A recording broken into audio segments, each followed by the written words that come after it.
Oh, it worked. Nice. Nice, nice, nice.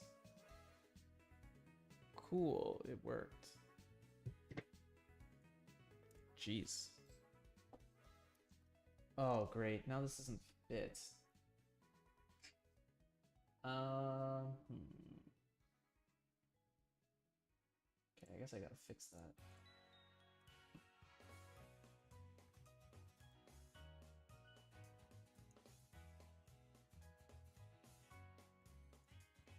Oh, now it's so ugly. Oh, whatever. Whatever, it's probably fine.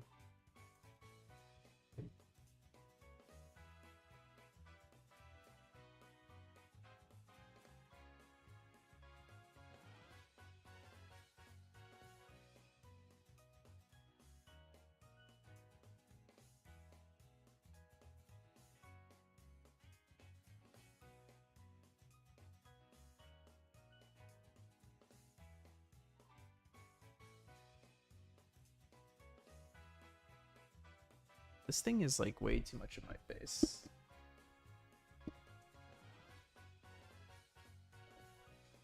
Okay, is that a good... Yeah, okay, that's just fine.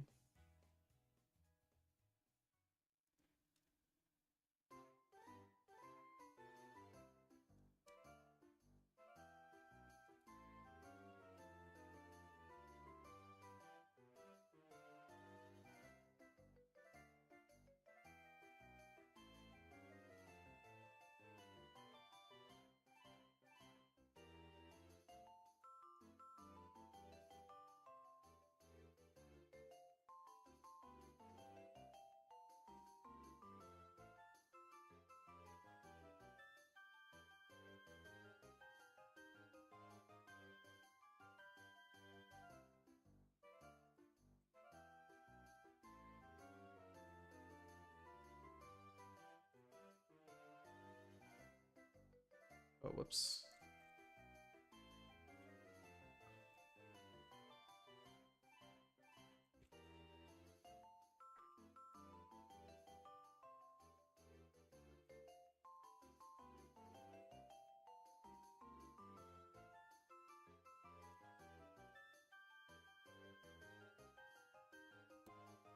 Wow, that's not bad actually.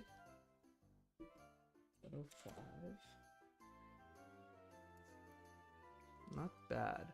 Oh, that's why.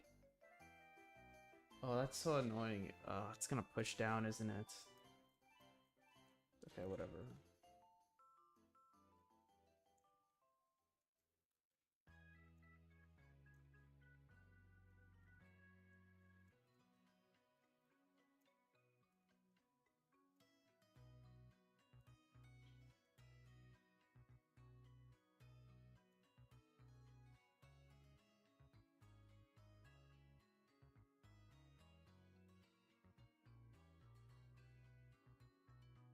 Oh, I thought that was purple for some reason.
What's up?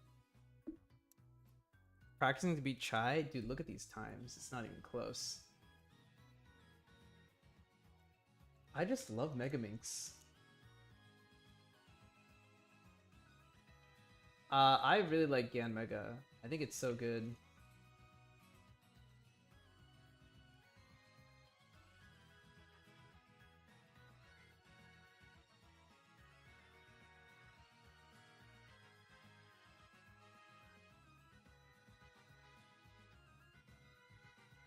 I gotta say, Noob, I haven't seen a piano video from you in a while. How do I know you didn't just forget how to play piano, huh? Just like how I forgot how to do Mega.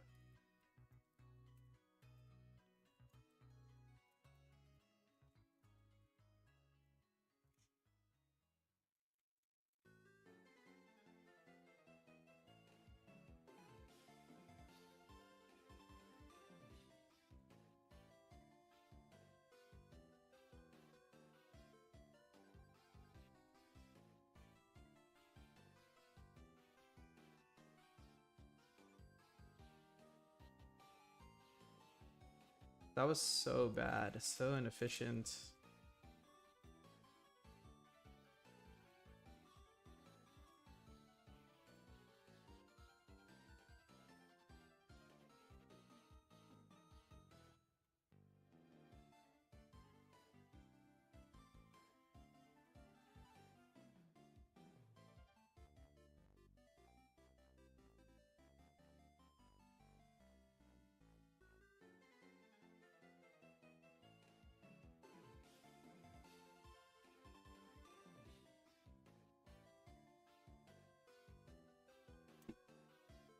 SMH. What a throw. So I'm practicing to get to beat beat Chai in the long run. Die in Mega Pro but can't wait for the game.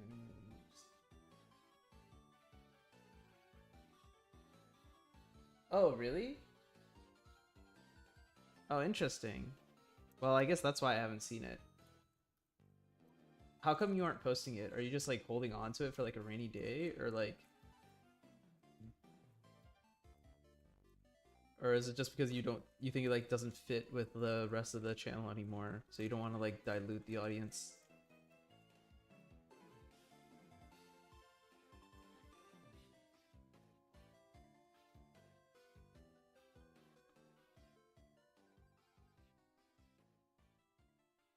Just been slacking is all good. I mean, I was mega slacking. Okay, pun not intended. But yeah, I was mega slacking on like streaming and stuff, so. But all I'm saying is we out here. You know? Uh,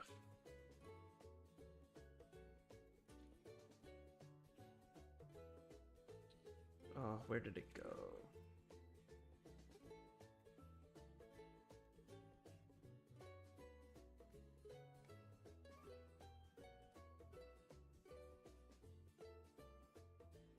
There has to be a good way to insert this. Is that really the best way?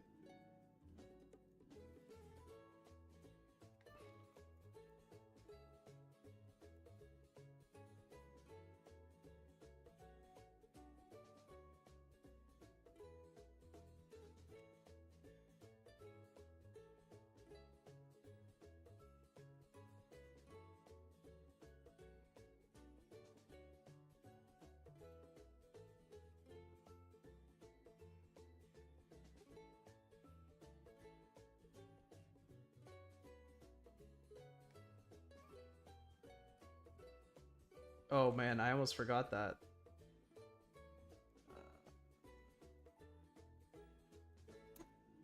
Wow.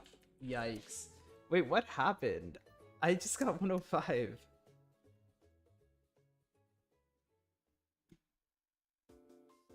Separation is because some audiences don't care about the other thing. I mean, yeah, that makes sense. And then like it ruins like your like view rate. It's so weird because you would think that like Yeah, it's just like a, it's just because of like that's just like what the metric YouTube uses is. Because you would think that like having like someone who is like really entertaining and really good at like a bunch of different things would be like the ultimate YouTube channel. Like that would get like the most viewers and like you would want to reward that. But because like the way that the algorithm is built rewards like the number of people who click onto the video after seeing the thumbnail, like the click-through rate. And like yeah, it's just weird. It's just not what I would have expected. At least initially. I think like now like everyone is like used to it, but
nice. Although I thought it was a little bit faster.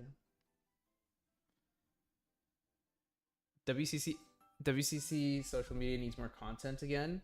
Oh, as opposed to like just the stuff that Marnik has been posting. Oh, you mean on the YouTube? I have some plans for the YouTube.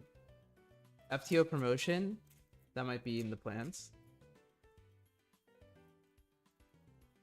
We need some footage from one person. And then it'll happen. There's some other video stuff that we're going to do this weekend. And then starting next week, since like next week I'll like be into like more of the swing of things in terms of like my personal schedules and stuff. Since you know I've gone to class for a week. Yeah, next week I also should be back on the 6 minutes with the delegates. And uploading that stuff again too. It's been a while since I last uploaded one of those. Ugh, this is so bad. Wait, this is actually so atrocious. Oh boy. Oh, I actually have no clue what to do.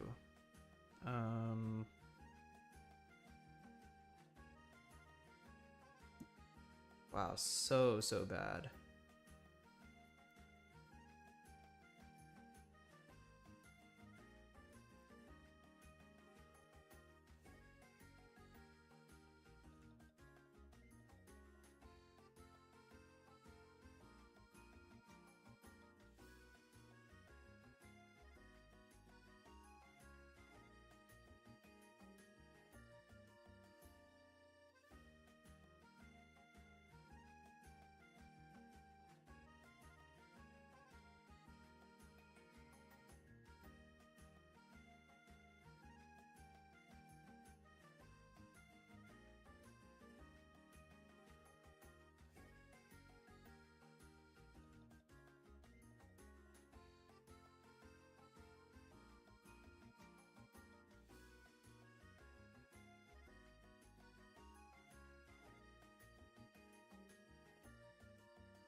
Instapost might be good too. Uh, should I just announce this here? We have a social media manager now, who's not me. We have someone who actually knows what they're doing.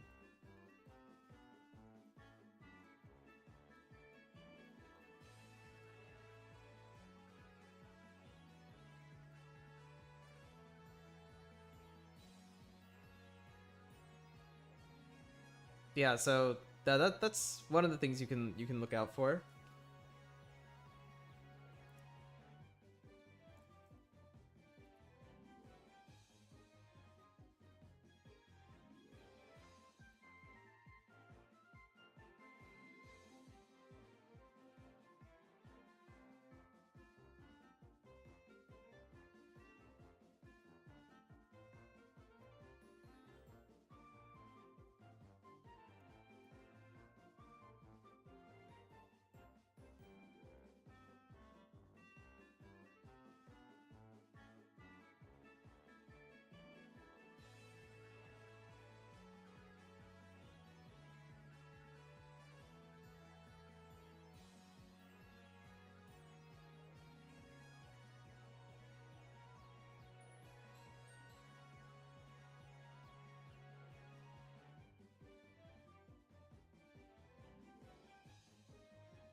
Wow, I'm getting like really also for sub one.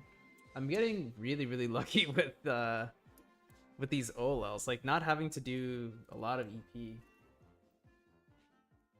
Oh yes, it's not Chai. It's not Chai either. Don't worry. I don't know how much social media stuff Chai did in the past, but yeah, it's not him either. We have someone dedicated to it now.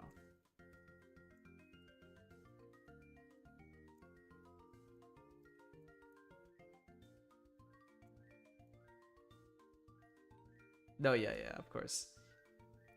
I think Chai would do a good job. The problem is he just has like too many other things to do, right? So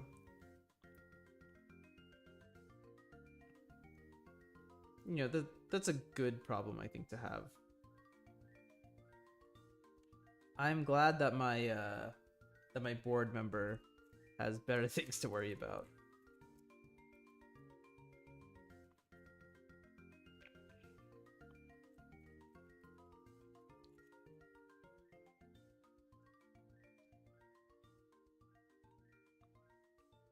Jeez, what is going on?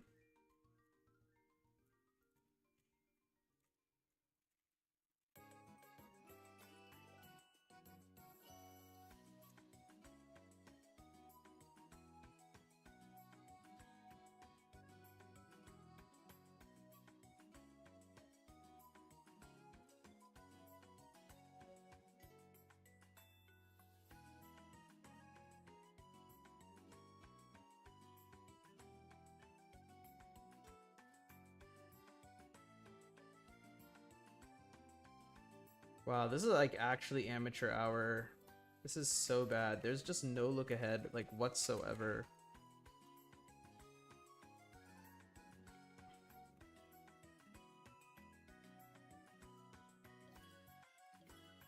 Wow, that was kind of crazy.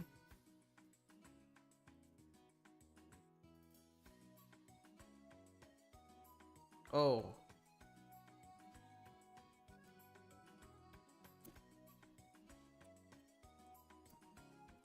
So bad. So bad. Counting 123 in this average? Oh, I know the rules. I made the rules, Roast Chai all the time. And Chai actively mods? Is Chai even a mod in this? I think he's asleep right now. Which is, you know, fair enough. Dude, also, like, you know, we're joking about Chai being, like, a slouch and whatever. Dude, he's, like, got a lot of stuff to worry about right now. He's got a lot of work stuff to do, too. So, you know, as much as we joke around about Chai, like, oh, haha, he never shows up. Haha, he doesn't do anything. He has a lot of stuff to do, so...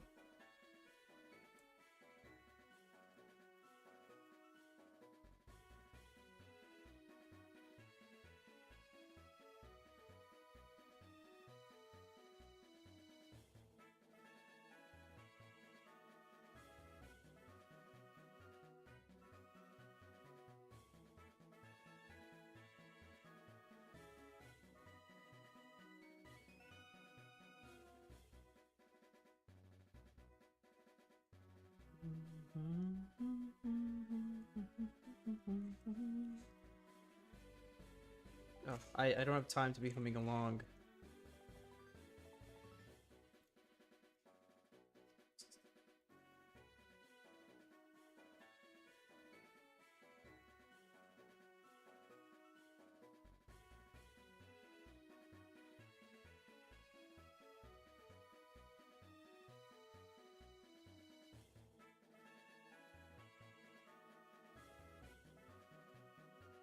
Oh, whoops.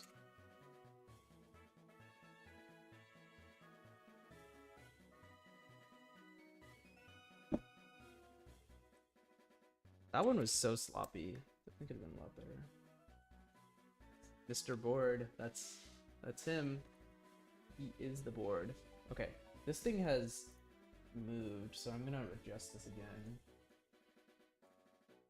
I forgot that I would have to adjust it because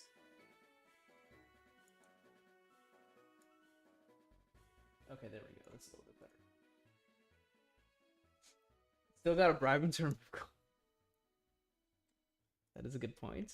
We still do need to remove clock. That is still on the agenda of Mr. Cube Pianist to do.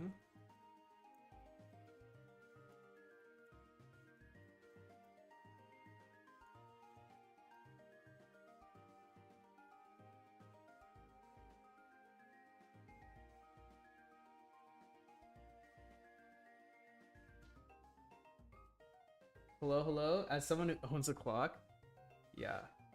How's it going, G-Sing? I have a guess as to who you actually are. In which case, hello. How's it going? Good to catch you in the interwebs as I'm doing Mega Monks and not really knowing what I'm doing for the most part.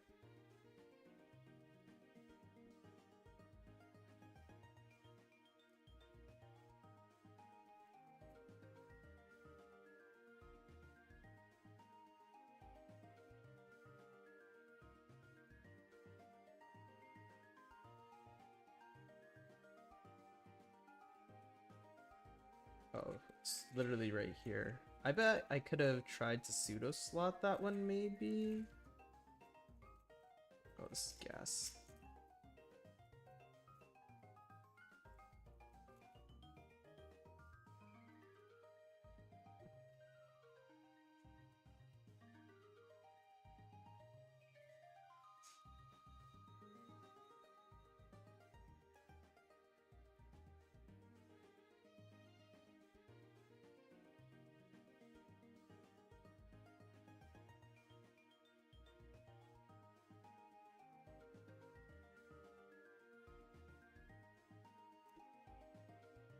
Oh, nice. 101. Not too bad. I think I also know. That's funny. Someone who has a 2 clock results. Is bro gonna cook? You tell me. I thought that was good. 101? Not bad, right? Not bad? Now, if I could 101 average in comp, then we're talking. Honestly, like I'm pretty happy with anything sub 110 right now because even though I have like 103 official average, and it's not from that long ago, I'm like so bad at making. Like I don't know how I didn't embarrass myself at Euros. Yeah, so anything sub 110 is fine enough. Like, look, I haven't been practicing. I suck. So it's okay. But I guess that's the point of today, is to try and not suck.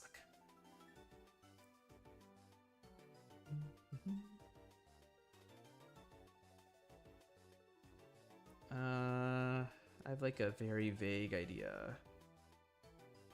And by vague idea, I mean I only know 3 pieces.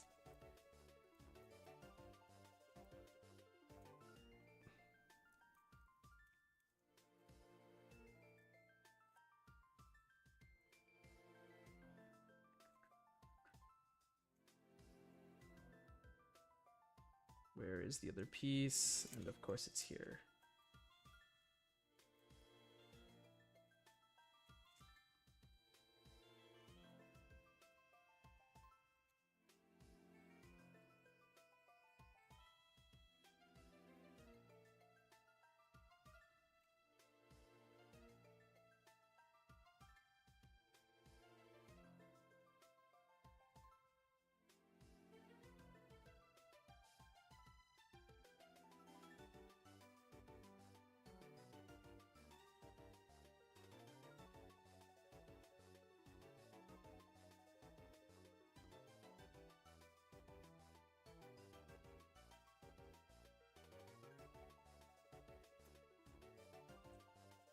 Not bad.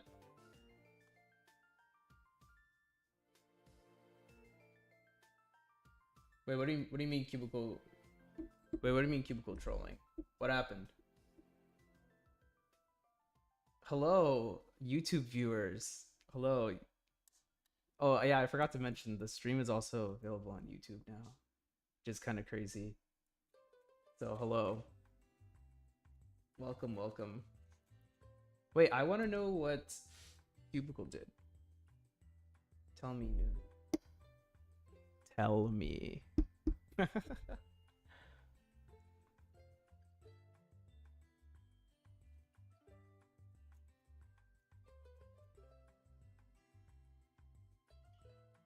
Not quite Cubicle's fault.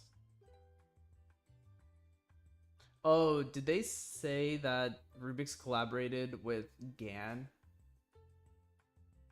for the Rubik's Swift? Is it called?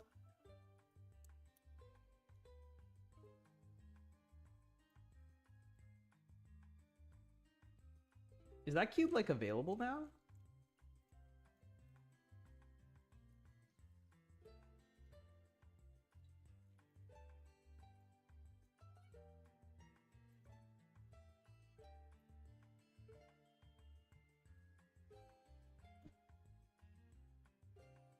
Is it, but is it really a secret? I thought it was like well known.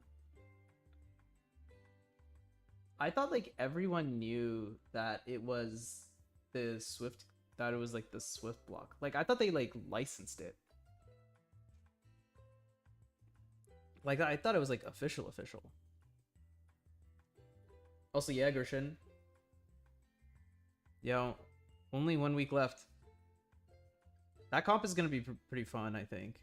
I think it'll be pretty cool to see like, because it's just gonna be like top tier FTO, which I think will be really fun.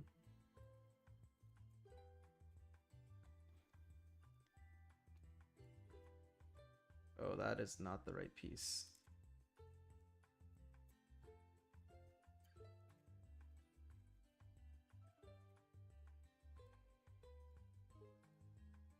It's also not the right piece.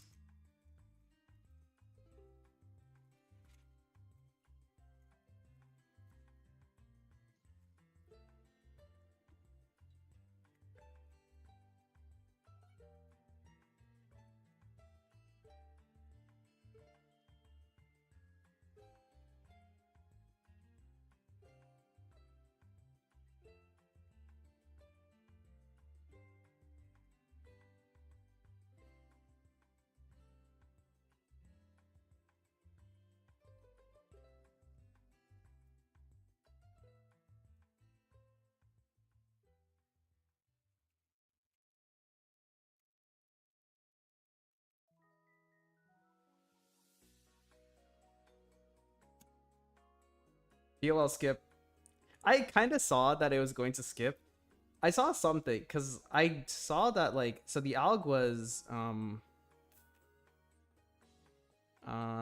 it was the inverse of this. Oh, is the inverse just that?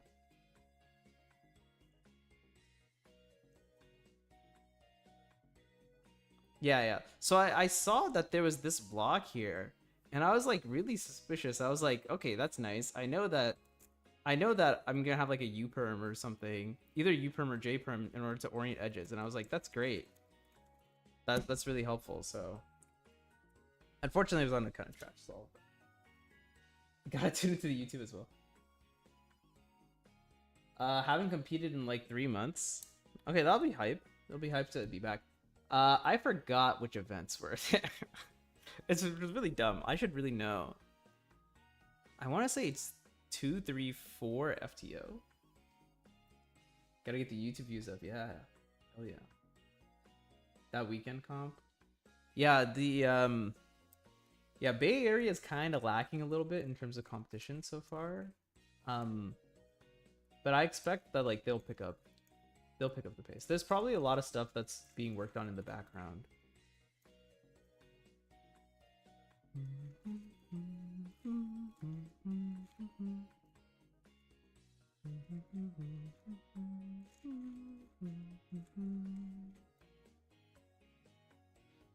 Oh, square one. Square one. Okay. That's kind of funny. It's like 1, 2, 3, 4, and then FTO. I don't know if that was on purpose or not. Chai might have done that just so Calvin would compete.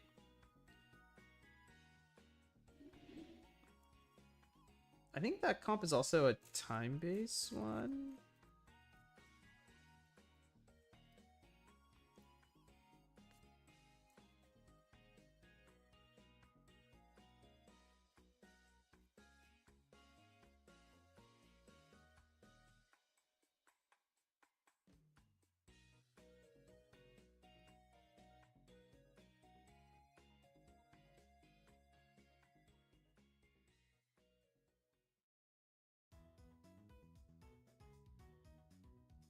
But yeah, as for me, I'm gonna be competing at La La Land, the 24-hour comp that's gonna start.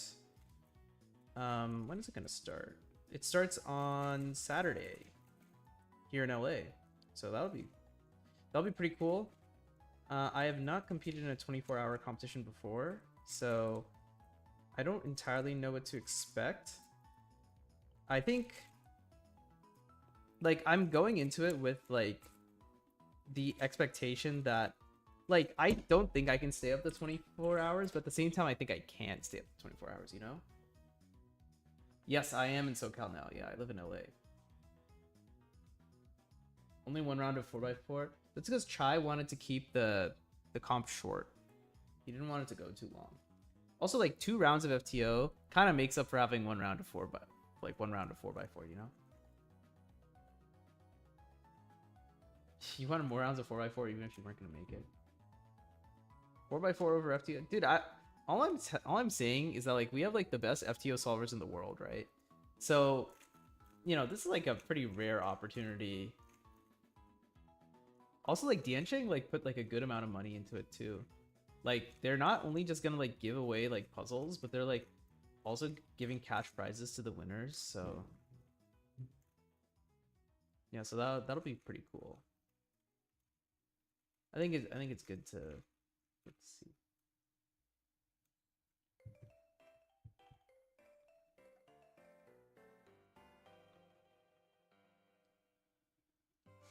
Yeah, I don't think anyone in the chat has like competed in a 24-hour comp before, right? Kind of curious like what everyone thinks. Like, do you all kind of want to compete at a 24-hour comp? Do you think it would be fun? I already know what Noob is gonna say. He's gonna be like, no, because it's gonna be boring and I'm old and I'm grouchy.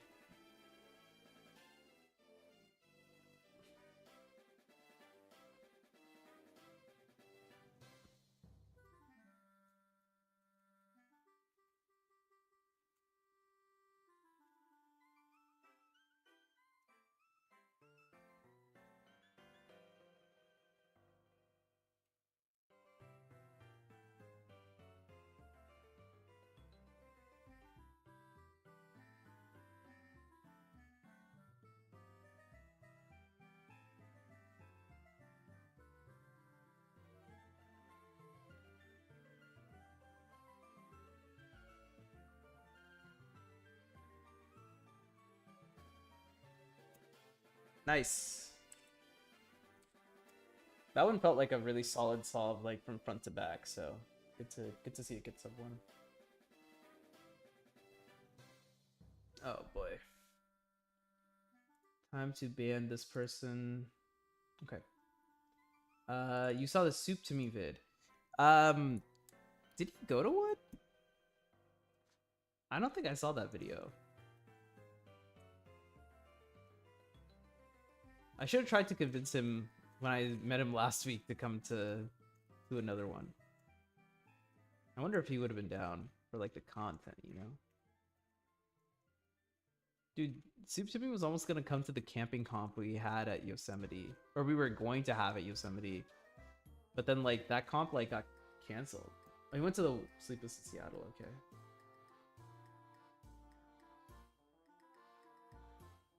You would actually be somewhat interested, really?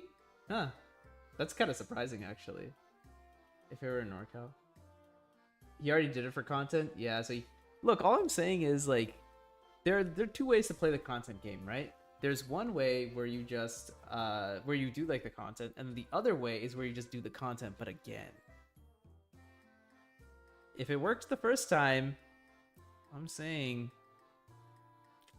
the good old yoink and switch, except this time you're just yoinking and switching your own content, so. Ooh. Decisions to be made here. Do I really want to commit to this? Alright, whatever. Let's just go for it. Oh, no, never mind. It's not that good. Okay, whatever. Let's just go for it. Let's see what happens.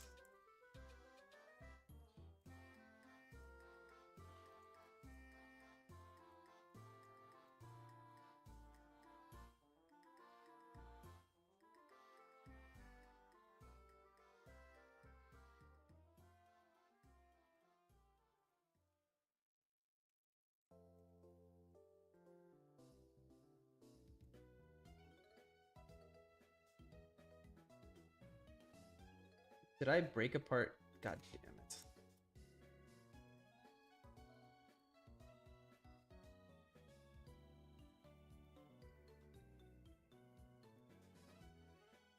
No! I'm throwing away such a great start.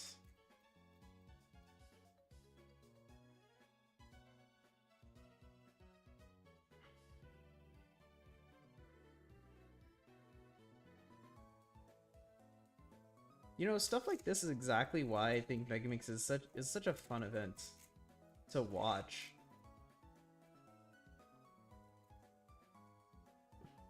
Oh, J-Perm. Like, you could be doing so well and then just instantly throw. And then you have to like kind of like get back into it, right? Or get lucky. 1.4 million? Oh, damn. Pretty good. Either I absolutely cook at 64 and win, or choke incredibly and don't make finals. Really? You think so? There's no way. I feel like you make finals, right?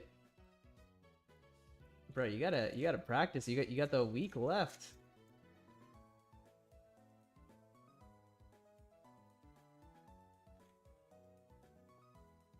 Yeah, I was originally trying to make FTO finals. But in the end, I was just like, yeah, whatever. I haven't practiced. Maybe we'll do some FTO solves today too, just a little bit. And not get Vincent Shu. Yeah, dude, definitely competing is hard. I had this realization like recently because like I've been focused a little bit more on like my official results not being awful. Man, dude, competing is like a lot harder than I remember.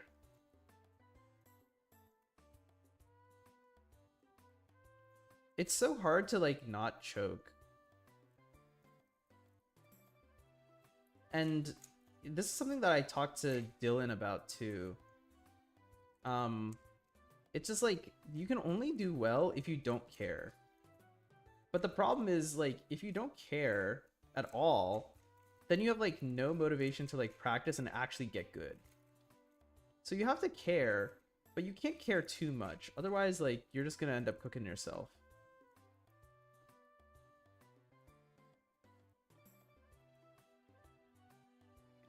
Which is really unfortunate, I think. Oh,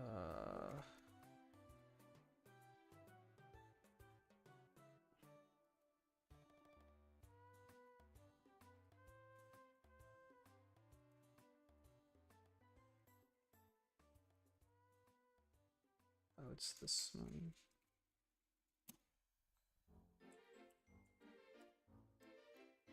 Maybe that's why like these results are just like fine, because like I don't really care what I get. Like getting 114 is fine for me, but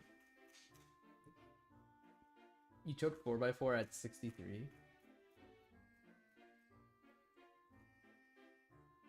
Oh, no. It's so over. That's so unlucky, man. Sorry, sorry. Dude, can't you just have TC send you another one? I guess like that'll take time, and then you gotta like set it up and stuff. You gotta get used to that one too. Dude, that's so tragic. Oh, you already have replacements. Okay, well. 63 was a good comp for 4x4. I feel like my 4x4 has also been like doing decently. Even though like obviously I suck, but like for my own personal skills, I feel like they've been like doing decently well, even though like I have like not been focusing on 4x4 at all. I kind of want to, but the problem is there are like too many events. Like I can't focus on all these events at the same time.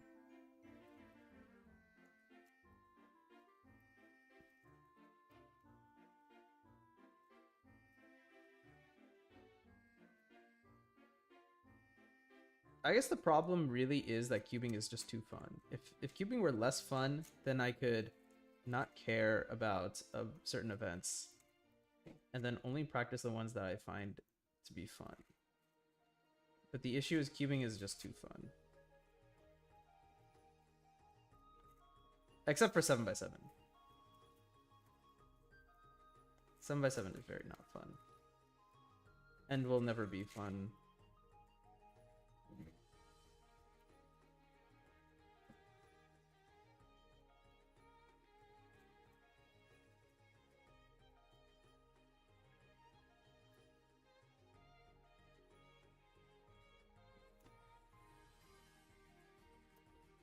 Oh, whoops. I gave myself a 1 in 18-minute time. 1137. 7x7 is... No, dude. 7x7 is so boring. It's boring to do. It's boring to watch. It's boring to talk about. It's boring to... It's boring that it even exists. It's so trash. Got UV coding from your V5. 20 V5 parts. 7x7 is definitely not more fun than Clock. Like, Clock is like kind of a trash event. Don't get me wrong. But there's no way 7x7 is more fun than Glock. It's so lame.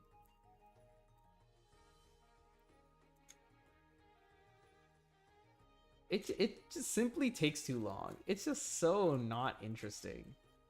There's like nothing going, like it's so repetitive. Like there's no difference between 7x7 and 6x6. I'm just gonna get so blasted. This is the problem about voicing your opinions on a live stream. Like you just end up getting blasted, but there's no way, man. There's 7x7 is so boring.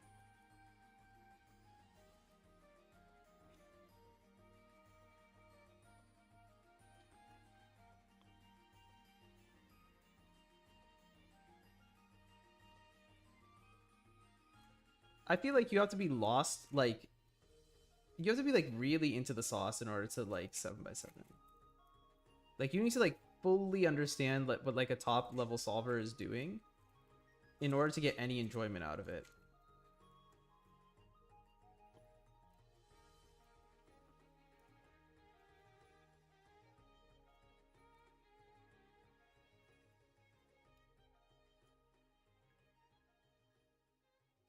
I thought it was...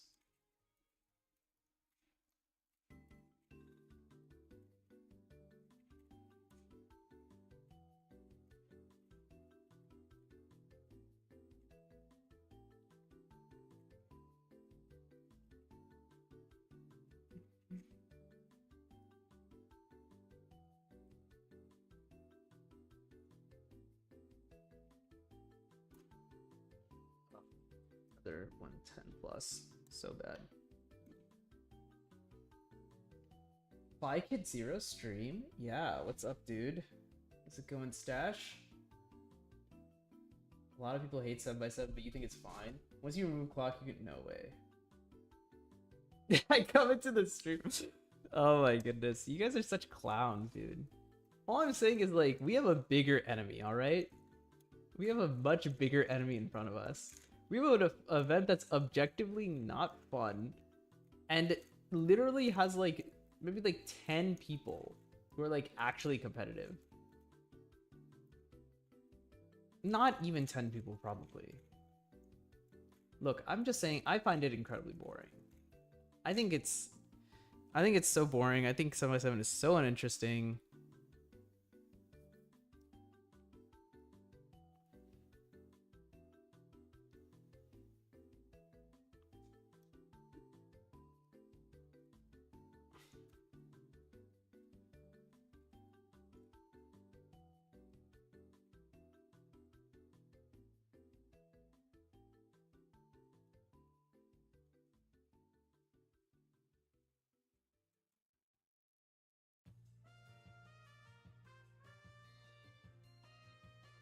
But then again, maybe I'm also of the opinion that my opinion doesn't really matter that much.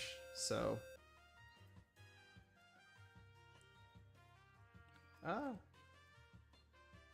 I heard that something happened on the stream, but I don't know what, so I'll check that later.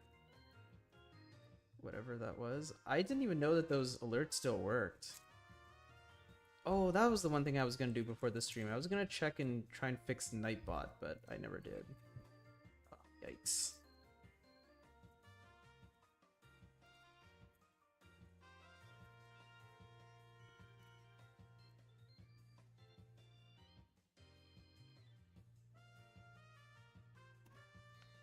This is also kind of bad, I'm realizing, because now that Stash is in the stream, he's going to actually comment on stuff. What just happened now? My activity feed. Okay, I don't know what this is. Oh, thanks for the follow, Grishin. You're trying FTO blindfold, though. That's kind of fun. That's interesting. How does that work? 3 blind. But you get me to watch Mega? Dude, what do you mean, man? Dude, Mega is a great event.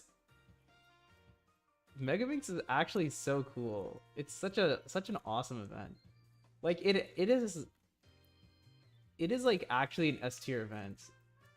Especially at top level. Top level Megaminx is so cool. Although I feel like you kind of do need a top-down camera.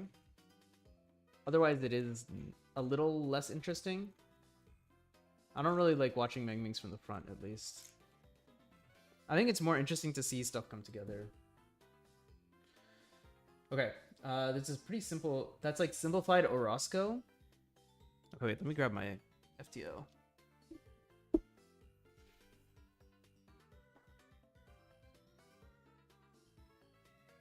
Also, yes, I am streaming regularly now.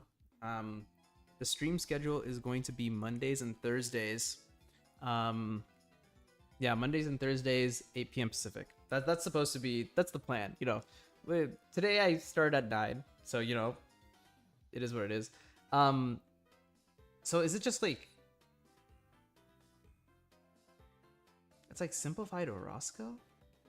So I guess like you have like a target, you have the target, or you have the buffer and the helper, and then I see, then you can just shoot to every other target. But aren't some triangles linked? Like, aren't these two triangles linked? So how does that work? Also, what about the orbits? Oh, I mean, duh, the triangles are linked, but I can just do a setup move. Oh, duh, I'm an idiot. Interesting. Has anyone completed FTO blind before? Mega is your least favorite? Brother. How can Mega be your least favorite? It's so interesting. It's a great event. It's so fun. And it doesn't take forever. My first attempt, I traced from the wrong edge buffer, but solved triangles and corners a second. Wow. Damn, you're pretty close.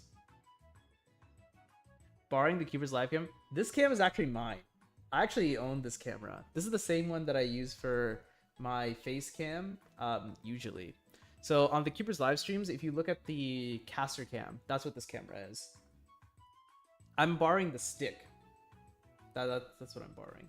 Technically, I own this. I own this stick. Counting 5, 2, 5, 4, and 10, 6? That's insane, version. That's wild. This is sub 2 single. You mean the overhead setup? I mean, yeah. So the stick is the thing that I borrowed from from CL. Yeah. And look, borrowing from CL, like I own Cubers Live, right? Like Cubers Live is in debt to me and Chai.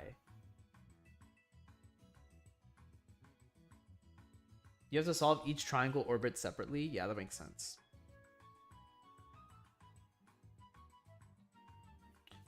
Right, and edges don't have that same restriction, right? Right, because I can move this edge to this one, and then I can swap any of the other 3 edges. So I should be able to move it. That seems like 2 different bases, so that should. I think those 2 moves alone probably generate all the edge positions. Except for orientation. So I guess you need to do this also. Right, because right. Because either I can move the white sticker here by doing that, or I can move the white sticker. Oh wait, that's a different piece. Well, if I do this and then do this, no, it's the same thing as doing. Oh no, I can never get the white sticker to be here. Huh? So are edges always oriented? Oh, interesting. Edges and corners are still affected by orbits. Edges only have one orientation. Right.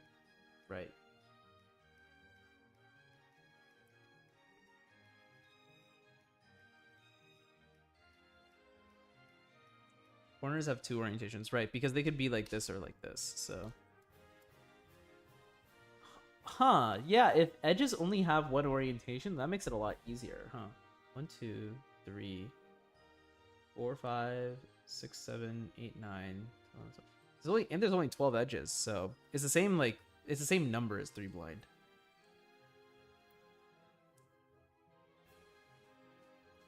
Although you have 24 triangles. There are 24 triangles, but 3 of them are the you can if you permute these 3, then it's the same thing.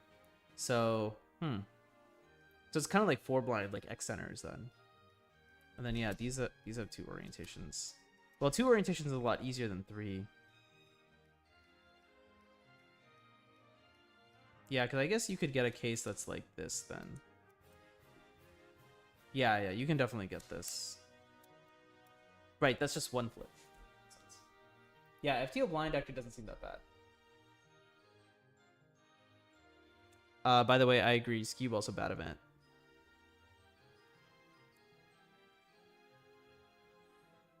I'm realizing I'm probably gonna need a disclaimer somewhere on my channel that like my opinions are mine and not of the WCA or whatever. Since I don't want people to accidentally mistakenly think that like I speak for like the WCA. I guess if Chai doesn't have it, then I don't need it either.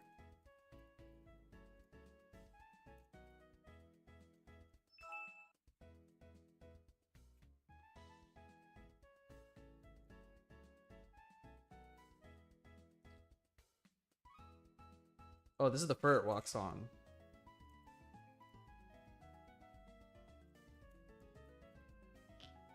Yeah, I didn't do this.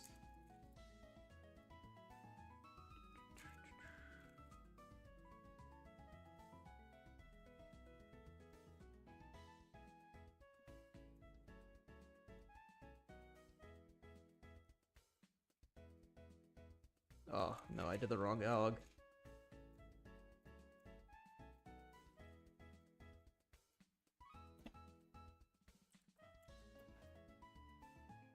Not bad, not bad. We're chilling, we're chilling.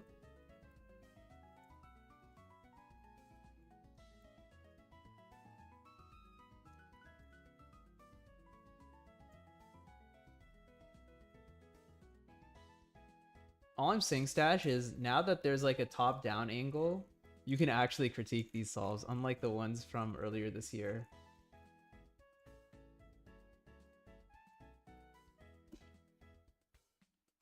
Okay, good luck.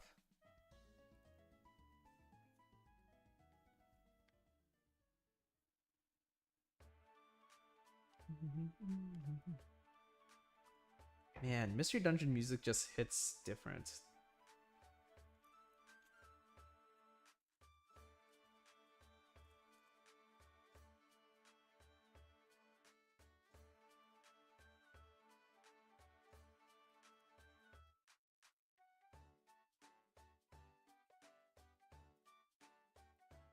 Wow, that was definitely one of my best F2Ls ever.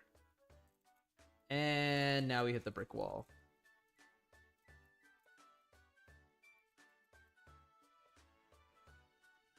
What the?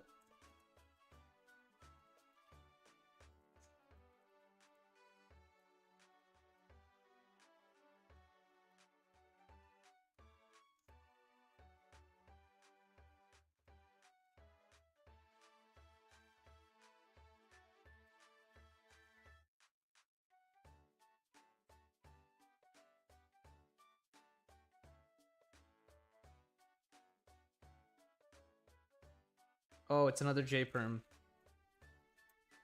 No! Oh my goodness. Really? Wow, that's really sad.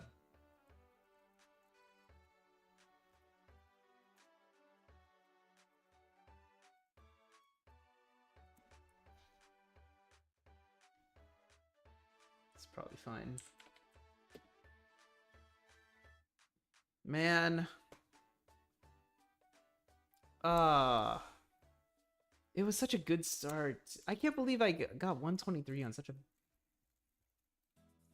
Feels bad. I had the Treasure Town power up and everything too. Yeah, I just suck.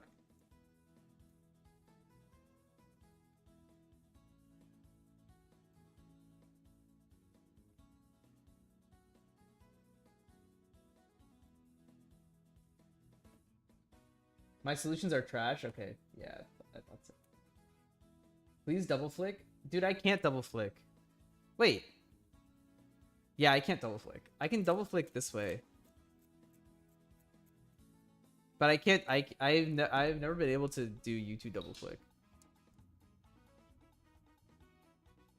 Like...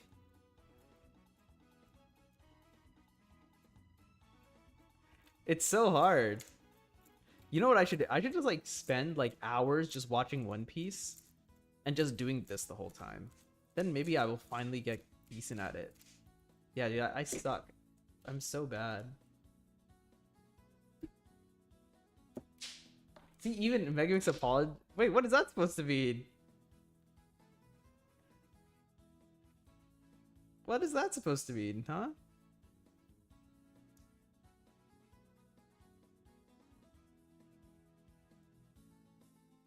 Ugh.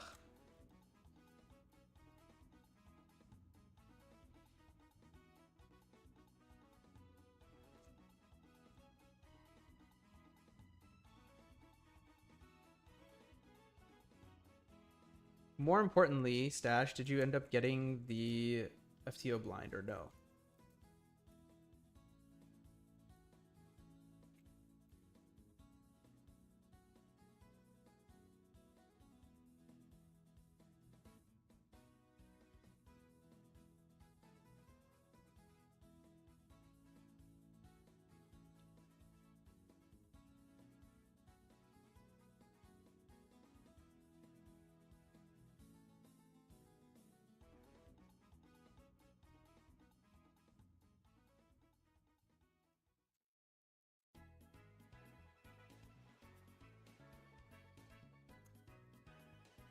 Bad. I feel like that solve was like objectively worse, but like it was still somehow better. Like, and it was not just better; it was like 20 seconds better. Like, how is that possible? I guess I messed up a J perm in the last one, so.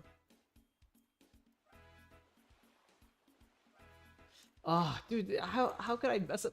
That was like the third J perm I've gotten today, and this one was actually right-handed J perm.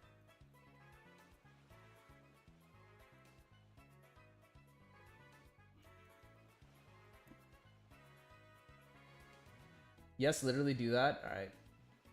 Asher Lover loves. Yeah, dude. Megamix is great. Megamix is like Megamix is such a great puzzle. You don't know what you're missing out on, man. It is this puzzle is so much fun.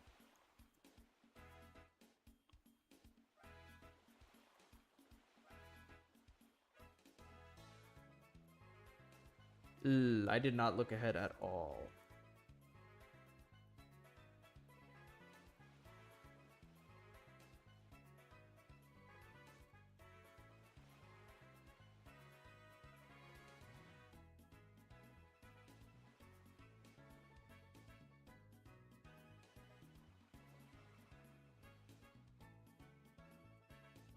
I feel like that F2L was almost like super insane with it. Like that was like really, that F2L felt really good.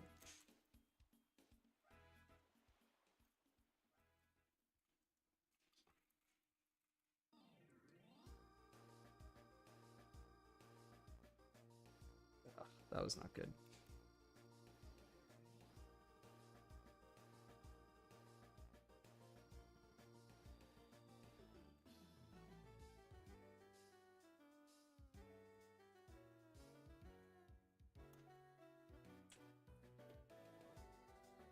Not bad.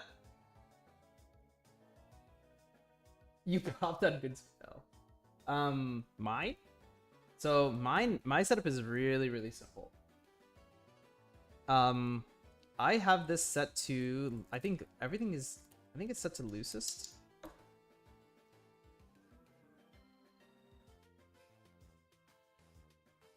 Whatever this is. Is it gonna focus? No? No? Focus? Focus? No? Alright, whatever. I have it set to, I think it's the loosest settings. It's like 6 on on this internal one and 1 on this external one. So it's like the fastest settings. All I just dumped some silicone in it because I love the feeling of silicone. I think silicone is like the greatest thing ever invented or discovered. Probably invented. Silicone probably didn't exist in the universe. It's still on the default. I don't know where my Diane is, but I'm pretty sure I didn't put mine on the default. I almost certainly like made it better than that.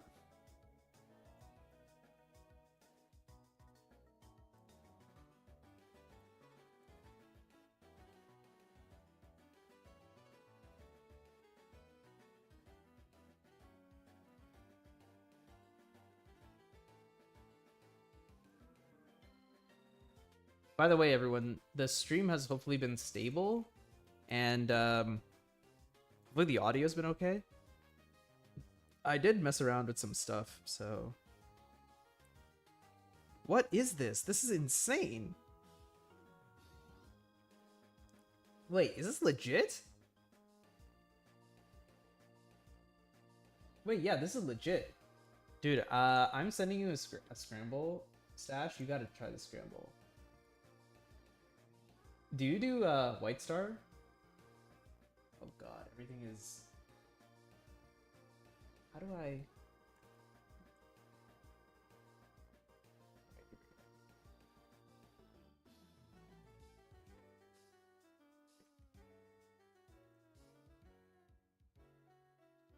Yo, it's bots.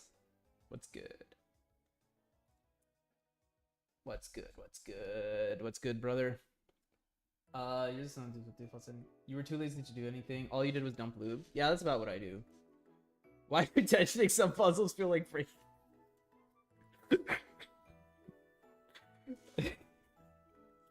Oh, that's funny. That's funny. That's funny. With random state, this wouldn't happen. Dude, this is absurd. Like, what?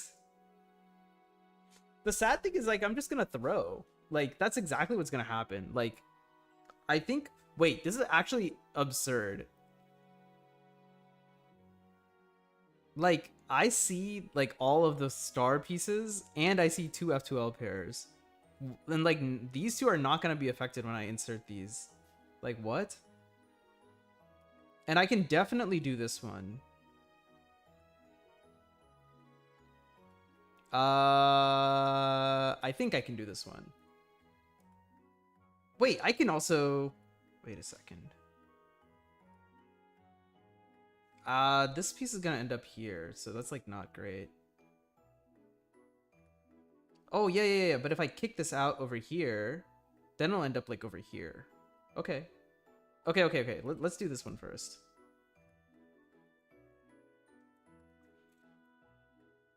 Wait, where the hell did it go? Okay, whatever. I lost it.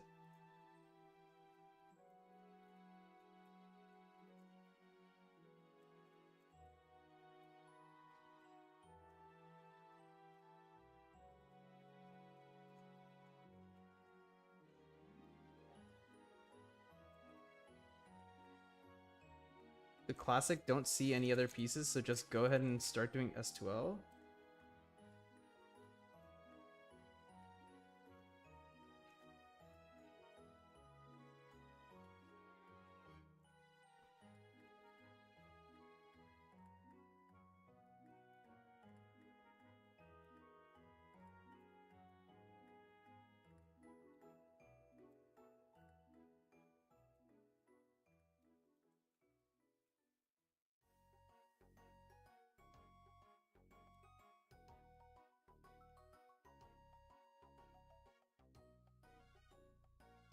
What?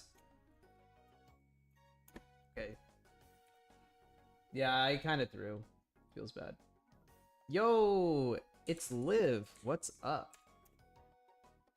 What's up? Hate racing against Reezy yesterday. What's going on? Okay, I gotta catch. Hello, thank you for the follow, Side CCL. Welcome, welcome. We gotta take down the YouTube chat. Oh, YouTube chat might not like that. Of course, take down YouTube. You didn't throw that, I'd smash it. Okay, come on, man. Oh my goodness. Yeah, that was terrible. I actually don't know what happened. Like, all I'm saying is okay. Yeah, I actually have no excuse. It was just terrible. Like, I actually don't know what happened there. Feels bad. Doing goober activities, that's pretty classic. I feel like I'm also doing just goober activities.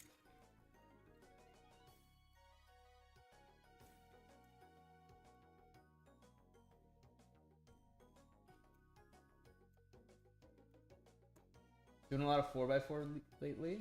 Pretty cool. Pretty cool. Got any comps coming up? Yeah, I am competing this weekend. La La Land 24-hour competition, 28-hour competition actually. So that'll be fun, I think. Hopefully I will be not entirely destroyed. But yeah, so I think it'll be fun. Dickman is putting a ton of effort into it, so that makes me think that it's gonna be like really, really good because he knows where to put his time and energy. Yes, sirree.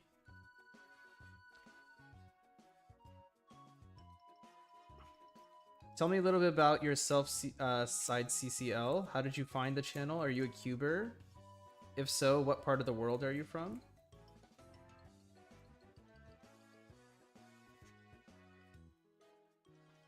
Hopefully not from where I'm at, because right now I'm sitting in Nubville. Jeez, dude, what is...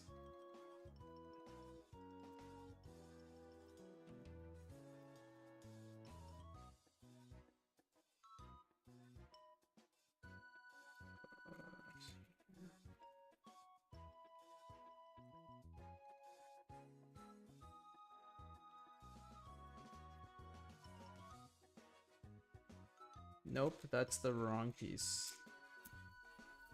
That was kind of embarrassing.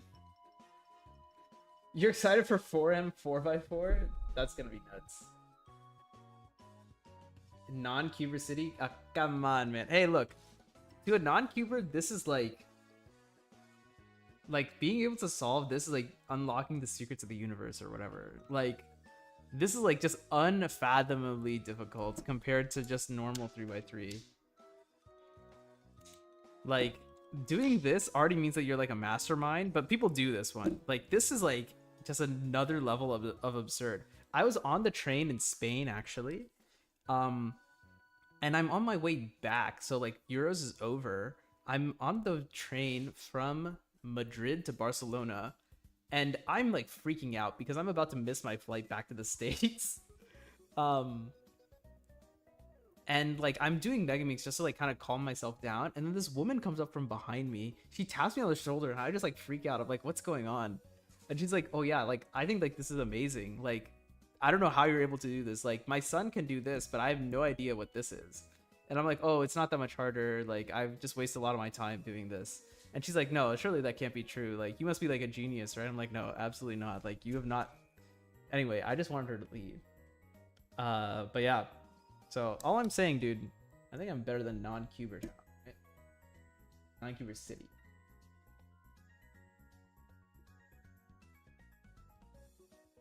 Megamix is easy enough, but no. Yeah, dude, definitely try that scramble. Do the scramble right, and then try that scramble. It's good. Uh, Megamix is okay. Megamix is kind of easy. Like it's not, dude. If you could do this, then you could do Megamix. It's not hard. But Megamix is so fun. It's so fun. Great puzzle. If I weren't freaking out about the fact that like, dude, I don't think I've actually told this story yet. Like, so okay, fine. Let me finish the scramble, then I'll tell the story. But yeah, coming back from Euros, I like almost did not make it onto my flight, and I almost had to spend an extra night in Barcelona, and then I also would mean I would have to buy another plane ticket, which would have been like $1,500. Basically, what happened, right, was wait, do I have a cut for this? Oh, I do have a cut for this. Okay. So basically, what happened, was okay. So we're in Pamplona, right? And the problem is Pamplona is in the middle of nowhere.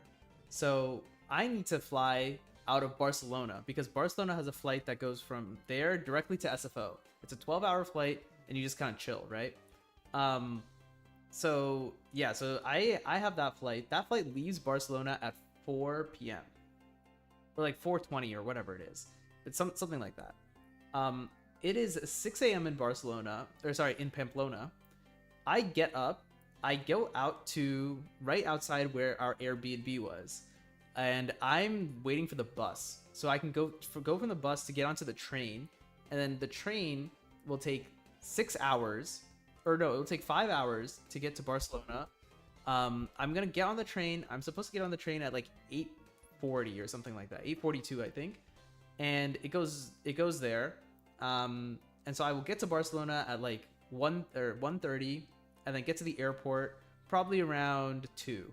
And in my mind, I'm like 2 hours is kind of close, but it's probably fine. Like I can probably do that. So I plan everything out like the night before, and I go down to wait for the bus. The bus that I was waiting for to go to the train station never came. So that was a disaster. I couldn't walk to the train station either because I had like a suitcase, and it was like a 40-minute walk. So it was so silly. And so I was like, okay, fine. This is okay because I had planned for this to happen. That like, okay, maybe it's like the bus doesn't come for whatever reason. I will get the next bus, and the next bus will still get me to the train station like 3 minutes early, right?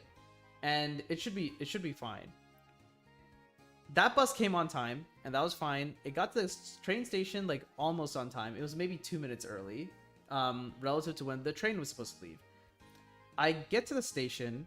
I have my ticket in hand. It says like I look for it to see which platform it's going on. I go to the platform, and the train isn't there. Then after a while, I like go and ask like the train station attendant like where the train is. And the train left the station early. Like it got there like 3 minutes early or whatever. It got there earlier than it was supposed to, and left like a minute or two like before I got there. So I'm just like, okay, well now I'm just screwed because now there's like no direct train from Pamplona to Barcelona. And I'm just like, okay, well now what do I do? Like I need to leave this country. Like I cannot stay here longer than I'm supposed to, otherwise it'll become a problem, right? So what I did is there was a train that was gonna leave from Madrid, like in like 5 minutes or something like that. I hurriedly asked her to give me the ticket for there because I was thinking what I could do is I could go to Madrid. It's a 3-hour train to Madrid, and then I could fly from there to Barcelona. Or like worst case, like I could call United and say that something messed up and I actually need to fly out of Madrid or something, and it might be fine. While I was on the Madrid train, I saw that I could get a ticket from Madrid to Barcelona after I got to Madrid. And it would get to Barcelona. I think it would get to Barcelona. I think the flight, let's say, was supposed to leave at 3. Or sorry, it was supposed to leave at 4. The train would get there, I think, at 3. So it was going to give me about an hour. an hour's worth of leeway, which I was like, okay, you know what? This is like an hour is like really close, but it should be fine. The problem is that second train. So we have the one train that goes from Pamplona to Madrid. And then we have the second train, which is Madrid to Barcelona. That second train was going to leave only 2 minutes or something after the train I was taking to get to Madrid. So I had to like really scramble. When I think it was like probably like 10 minutes before the train arrived, I like grabbed my stuff and like was like anxiously waiting in front of the door for it to open. And I didn't know which platform it was gonna be on. No, sorry, that's not true. I knew what platform it was gonna be on. It was gonna be on platform 4, and I knew that we were arriving on platform 1. So I was just like, okay, this is easy. All I need to do is just find the platform signs, right? But there were no platform signs. Like there was legit no platform signs. I could not see like, I guess like I was also like in like a super rush, but I couldn't see which one was labeled number 4. So I just picked up my suitcase and just started running. And I figured that since we were arriving on platform 1, it must be 3 platforms over. So that's just what I did. I went 3 platforms over. Luckily, there was a train that was there. I got on that train, and it was the right train. And then I made it to Barcelona. Now, the problem is, you know, the story seems to be all good. We get to Barcelona train station about an hour before. It's a 30-minute, it's like 35 minutes on the metro to get from there to the airport. So we're all good, right? Like we get there 25 minutes early. Yeah, the issue was the train got delayed by 15 minutes. So I got to Barcelona with only 45 minutes to spare. And the flight is just gonna leave, right? The flights don't just like wait for you or whatever. So what I ended up doing is, as I got to Barcelona, I ran out of the train station, and there was like a place where you could call cabs, and luckily you could also call Ubers from the same place. So as I was like running out of the train station, I called the Uber, and when the guy came, I was like, dude, you just gotta floor it. Like we gotta get to the airport. And he's like, don't worry, I got it. The Uber ended up taking, I think, only 20 minutes. So we still got to the airport like 25 minutes before the flight was supposed to leave. But then because it's an international flight, I also have to like go through the security, and then I got to go through the border control because it's a international flight that leaves the Schengen. So it was like 20 minutes left at this point, and I just like go up to like the security lady. I'm like, and I'm just point. I like ditch the Spanish at this point. I'm just pointing. I'm like, the flight leaves in 20 minutes. Please let me through. And then they let me through. The border control guy did not seem amused, but he did not ask any questions. He's like, okay, the flight is going to America. You are American, whatever. They let me through, and then I was like sprinting in the terminal as much as I could while carrying this stupid suitcase. Also, the gate that the flight was at was also like the furthest possible gate from the border control. And then I finally get there. I'm like panting. There's no one else there. There's just like the gate attendant or whatever, right? And I'm like, I'm completely out of breath. I show them my boarding pass, and they're like, you just made it. You're all good. You're gonna get onto the flight. You can take a breather now. I was the last person on the flight. The boarding doors, I think, closed like 2 minutes after I had gotten onto the flight. And once the doors close, they don't let anyone else on. Yeah, so that was insane. I was completely drenched in sweat. My poor Euros hoodie got completely destroyed. Luckily I realized that it was gonna be a long flight, so I booked the window seat. And I was really hoping that someone wasn't sitting in the middle. Luckily, there was no one sitting in the middle. There was just someone sitting in the aisle seat. But honestly, she could probably smell the sweat. It was so bad. I was so disgusting. I think I wasn't supposed to carry on the bag, but then they just let me carry on the bag because there was just no time for them to do anything. It was like a small bag, like a US carry-on size anyway. Yeah. That was wild. Once I got on the flight, I like texted my parents. I'm like, we're good. We got on the flight. We're going home. And then on the flight, I watched Dune and Dune 2. Yeah. and that's how I managed to escape Spain. It was pretty nuts. I forgot my Elytra, dude. Actually, okay. Noob asks, why do they have it in such a small place? I will tell you why. It all adds up. They had it in Pamplona because the venue was free. The Euros venue was free, and I'll show you. I'll show you because it's in the little handbook thing. Oh, yikes. So in the handbook, it mentions they like talk about their sponsors, right?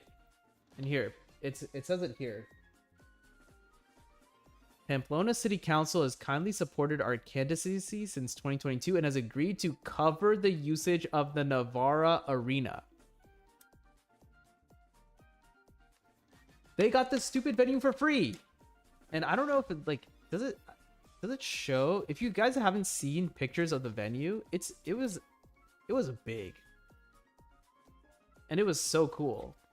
Okay, I don't think there aren't actually pictures. I guess why would there be pictures in the pamphlet? Yeah, it was huge. And then it all clicked in my head because I was also thinking the same thing, because the Pamplona airport has only 2 direct connections to Madrid, and the other direct connection is to Tenerife in the Canaries. That's it.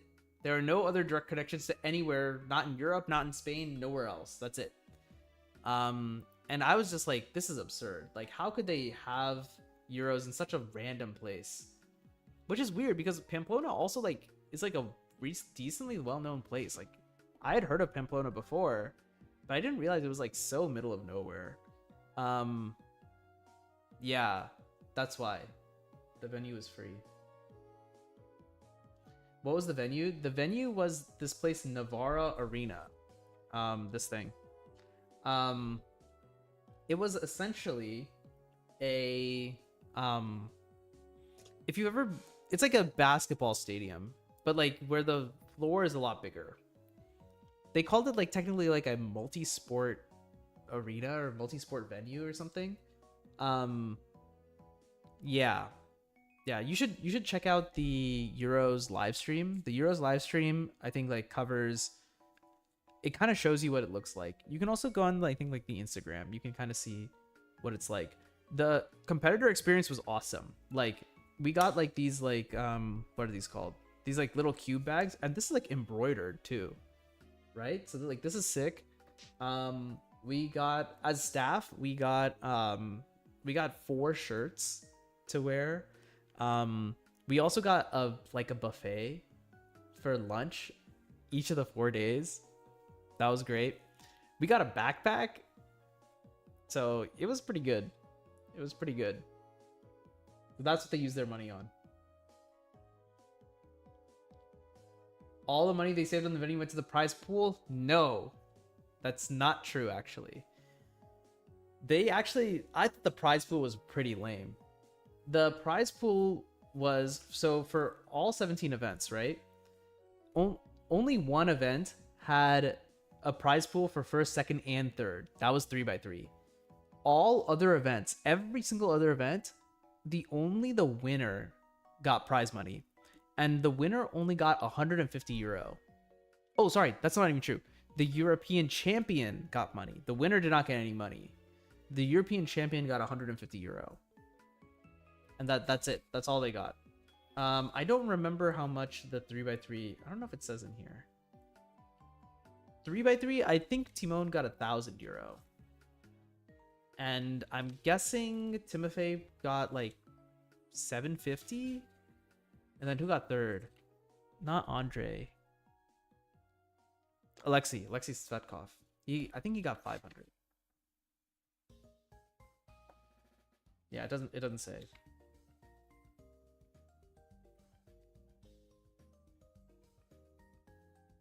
Yeah, 750, 500, yeah. Yeah. So they didn't put the money towards the prize pool. They put the money towards the competitor experience, like the overall competitor experience, which, you know,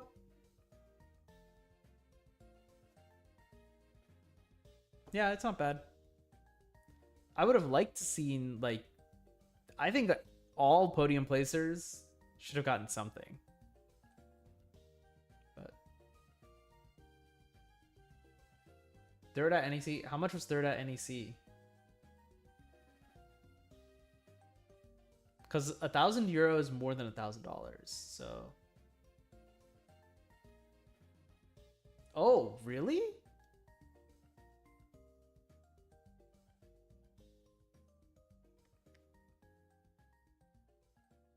Wait, that's insane. Third at NEC. Wow, that's. And North American Championship was 1,000. That's insane. Yeah, that's also true. Yeah, not everyone. Yeah, anyone can get that money. Unlike Euros. In Euros, only the Europeans can win any money at all. Unless no Europeans make finals, maybe, but that would never happen. Yeah, but on stateside, anyone can. Whoever wins the competition gets the first place. Nah, brother, this is where the Europeans are wrong, dude. This is where the Europeans are wrong. Yeah, if you become the North American champ, then we just have a separate prize pool for it. Dude, imagine, like, it's actually insane. Imagine Timon, like, completely destroying, like, the North American, like, cubers, and then walking away with $0. That's nuts. That's nuts. No way, no way. I want to watch Timon, like, as someone who's like not a top competitor. I want to watch the best cubers, and if Timon is gonna be there, I want him front and center, and I want to watch him as many times as I can. And he's like literally like if he like beats everyone else, then he's just the best. He deserves that prize money. I thought it was actually terrible the way that Euros like put all of like the non-Europeans completely off to the side. I thought that was really disrespectful, actually.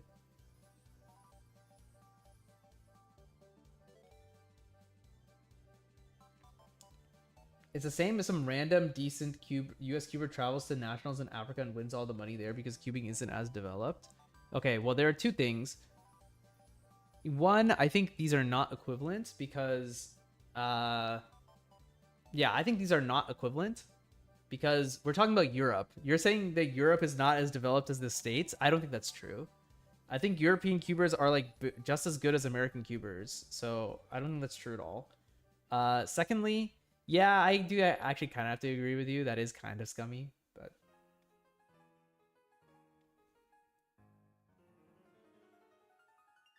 What makes it different than any other competition besides the name? Because it's bigger, it's grander. That's what makes it different. Does it need to be different in any other way? I don't think so.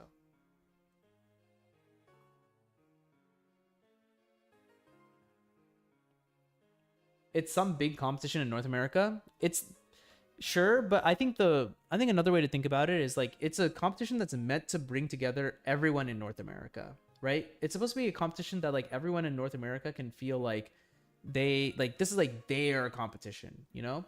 And I don't think you have to exclude other people in order to do it.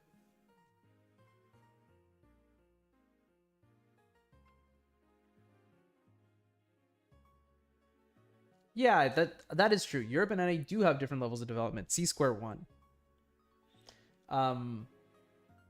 But yeah, I think Africa is just extreme.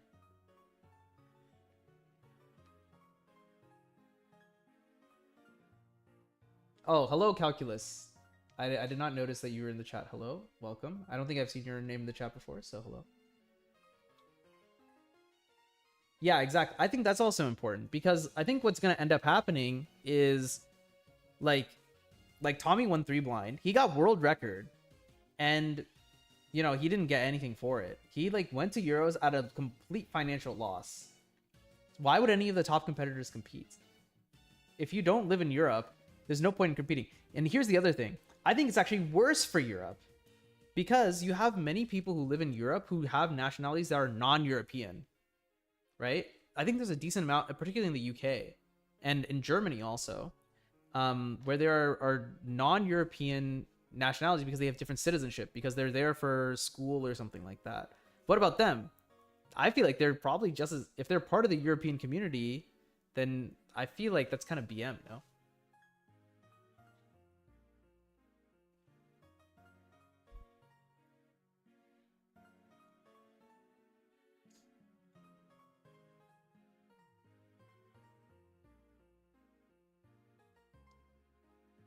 But here's the thing: the world record is not going to matter. The world record will not. Okay, I'm gonna go back to this because I haven't actually solved the cube in a while. The world record is not going to matter. At some point, the world record is going to be so unbeatable that that no one is gonna chase after the world record anymore. And what do you do then?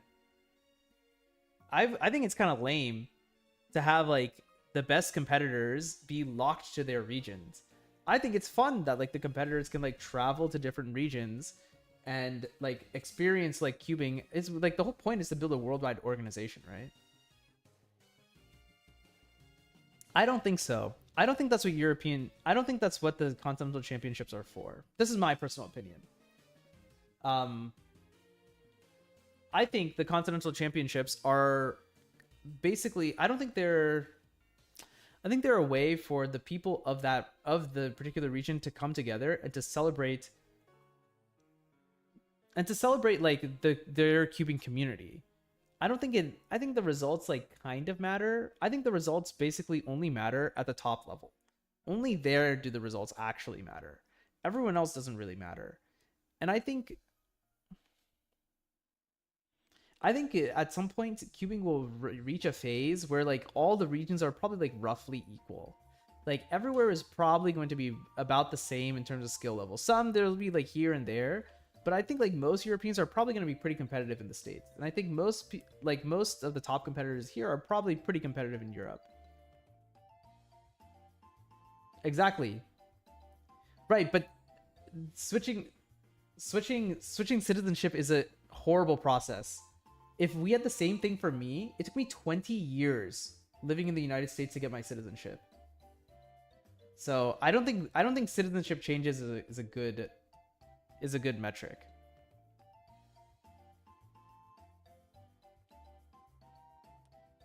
Really? Really? Because I think being the European champion means something.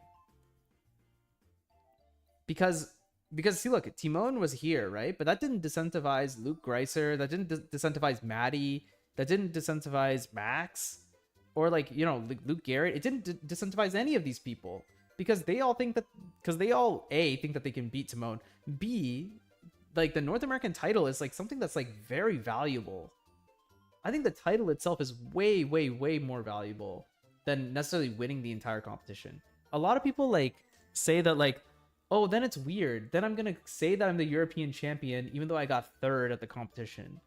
Like, you're still the European champion. You still like are the best in Europe. Yeah, I think that's what it is. It's just that we have different opinions, and I think it's absolutely fine. One thing I definitely will. I'm almost positive that the major championship team is going to definitely disallow what they did at Euros this year, where they put people off to the side. Why? Because Carter almost got skew world record, and no one would have seen that. No one would have seen that at all. Lucas Kuchai got second. No one would have seen that. He got second in Megaminx.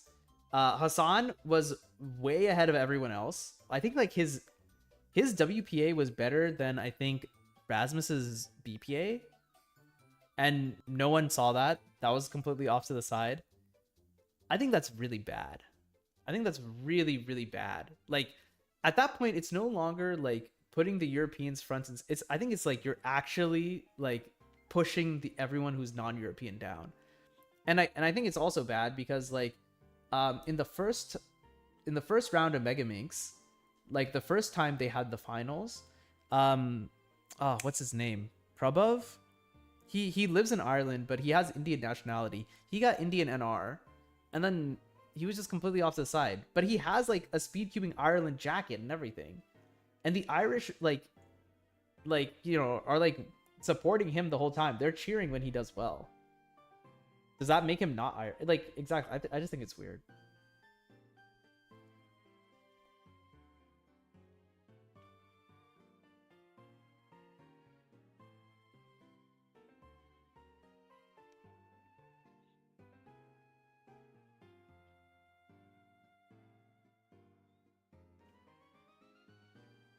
Okay, interesting.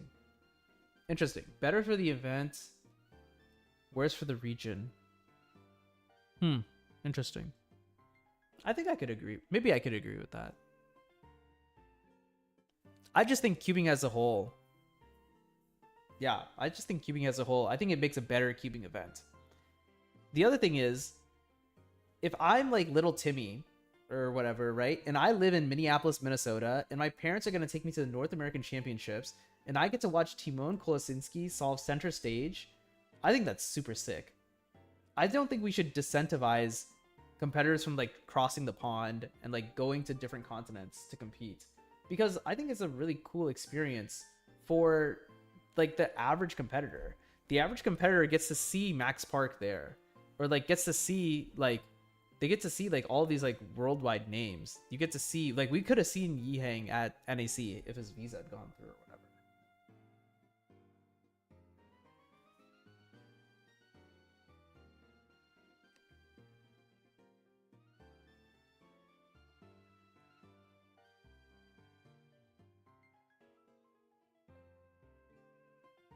The handful of immigrants who haven't gotten citizenship are not a good argument. What if they don't want to get the citizenship though? I just think it's weird. Okay, maybe that's not that good of an argument. Yeah, I just think it's weird because like the only thing that separates like Patrick and Prabhav and Yash from everyone else is just that they just have a different passport. But they live in the same community you do. And like they live in the same community, like they're part of the same overall community. They are like European competitors. They're basically European competitors, right?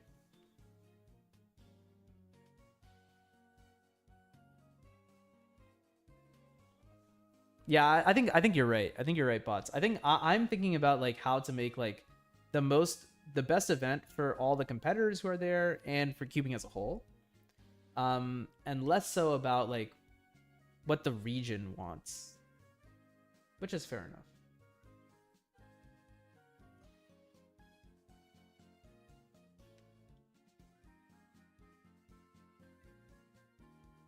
For what it's worth, also Euros definitely was way better than NAC in terms of competitor experience. Like I will say that hands down.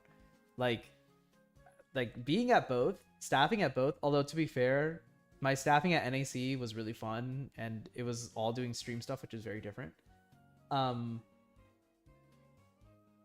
yeah, I think Euros was way better in terms of competitor experience. It was so fun. It was so cool.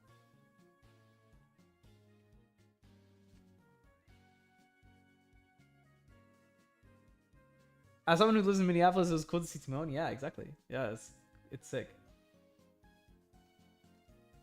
I don't think for cubing as a whole is a good term because it implies the event is more important than the region.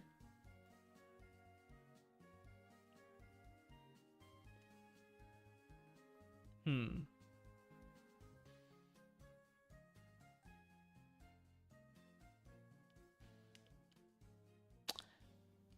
I'll say this. I think it's bad when, and this is probably something we can both agree on. I think it's bad if the US or Europe, like basically like one region or whatever, dominates cubing. I think that's bad. I think it's better when it's like a worldwide thing.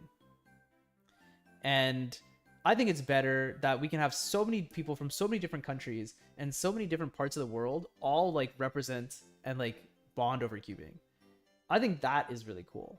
And at the end of the day, I my opinion is that I want to see cool cubers do the thing that I do but better. So that's what my thought is.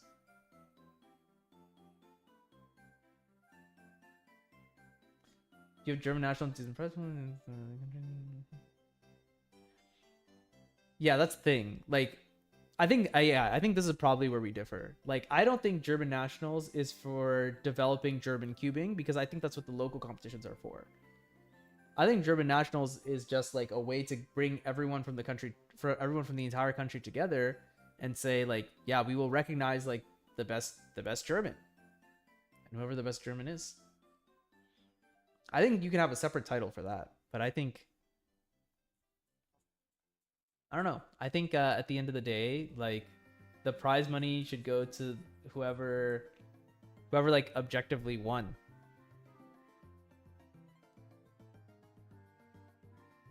Is it net positive? That I don't know. That I don't know. I think that's really subjective.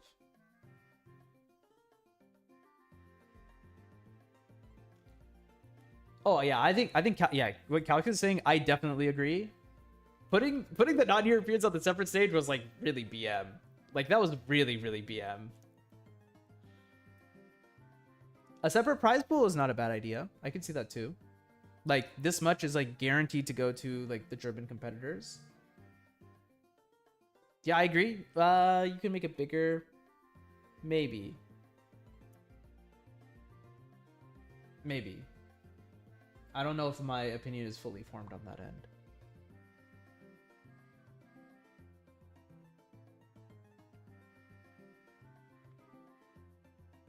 Yeah, most of the titles do come with the prize. Although I don't think that's what they're doing for Worlds next year. I don't think the US national champion is going to get recognized at Worlds.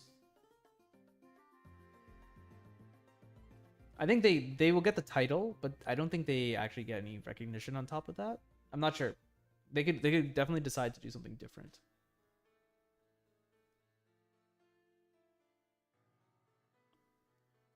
Yeah, but 2013 was like 12 years ago, so also like 2013, it was like it was very explicit that like this is the national championship and also happens to be the world championship.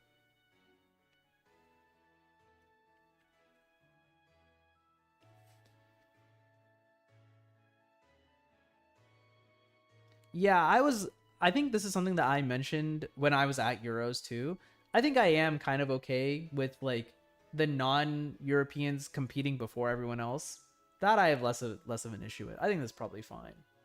It's it's a little bit weird as a spectator because if you think about like watching any sport and you want to watch the people go from slowest to fastest. That's just what the spectator thinks. But it's fine. It's not that big of a deal.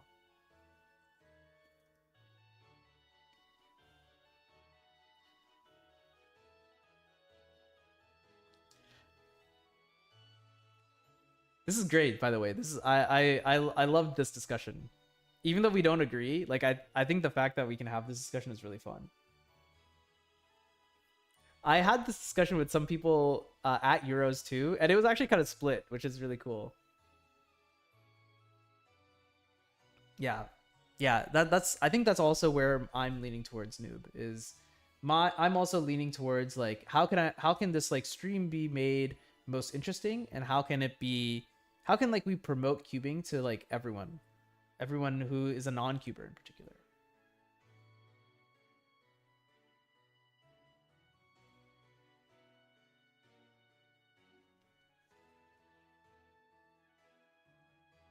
Thanks for a good discussion, guys. So this was fun. I enjoyed. It's good to hear like what other people have to say too. Cuz like I'm not a European and obviously to me it's kind of sounds like I'm just whining, which is kind of true. I am kind of whining.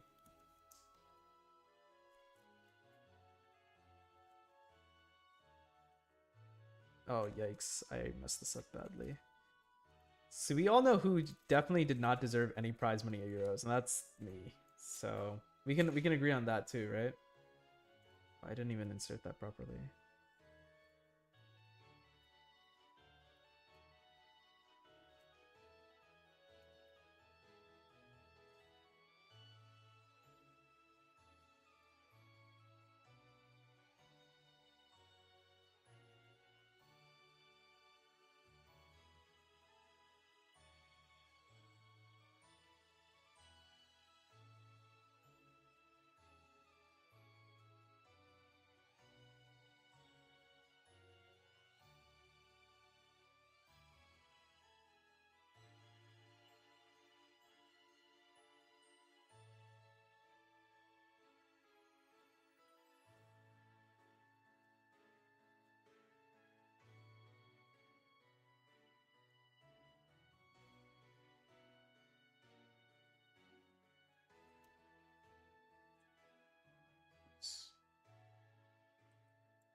You gonna lurk? Lol. Too much arguing for noob.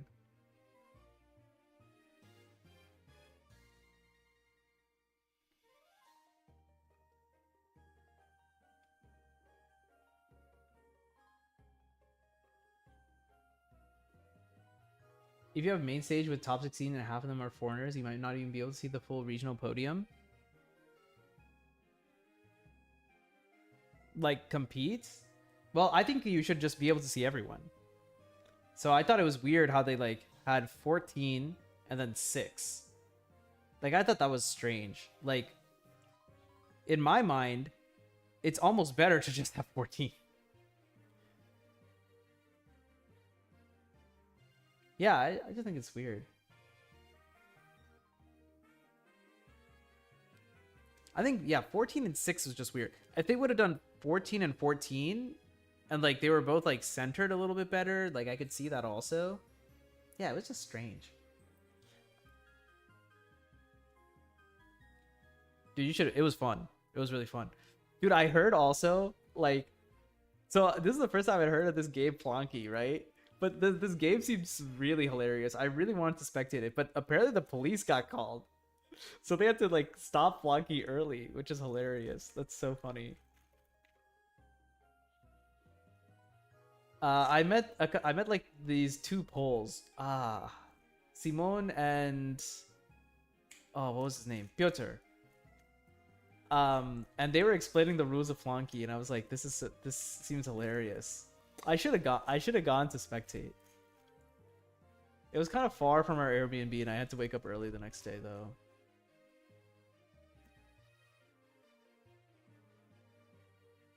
Oh, just saw us on the stream, yeah.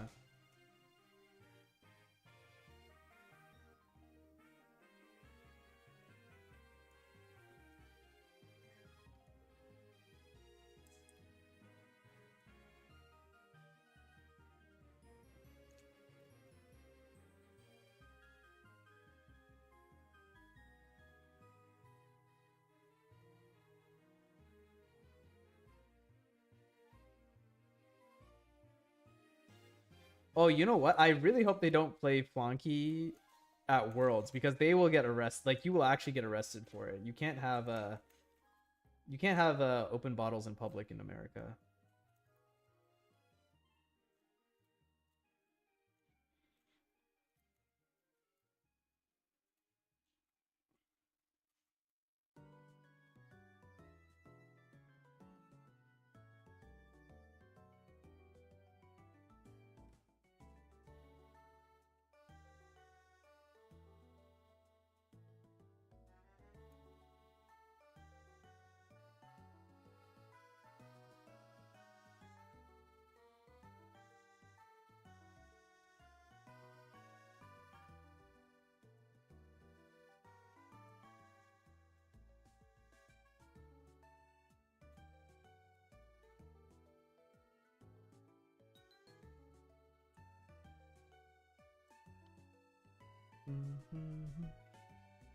The land of the free, indeed.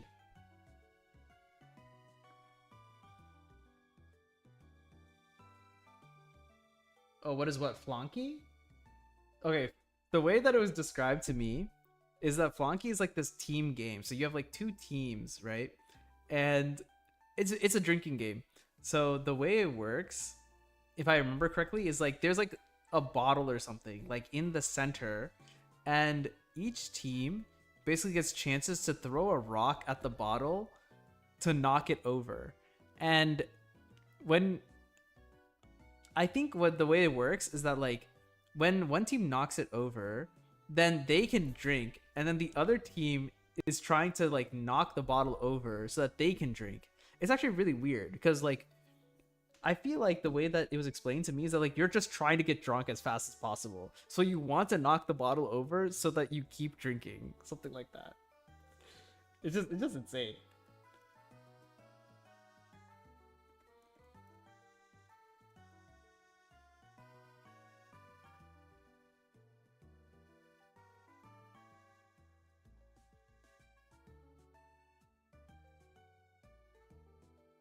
So that's what I'm saying. I feel like it would be really fun to spectate. It would suck to actually try and do. Well, this is like a very European thing only. Because, yeah, dude, my weak American ass is definitely not handling that much alcohol.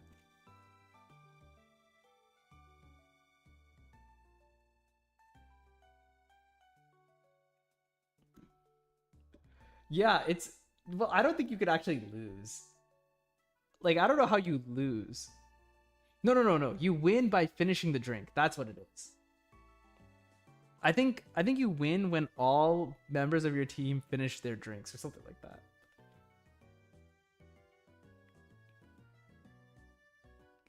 Something like that. They had very thick Polish accents, okay? Like I couldn't I very likely did not fully understand. Which is fine. They were still fun to talk to.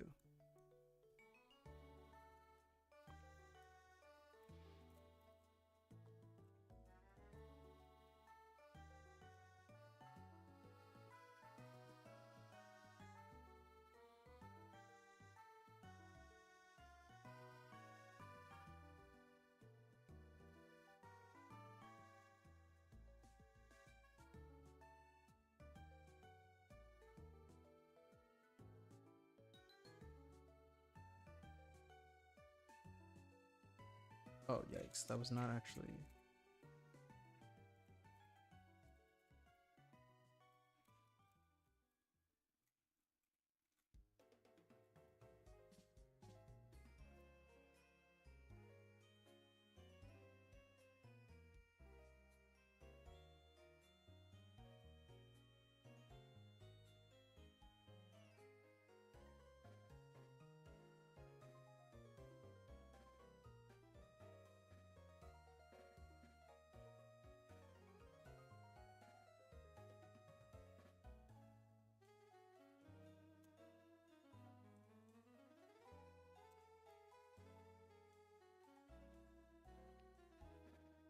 You drink to win, not win to drink.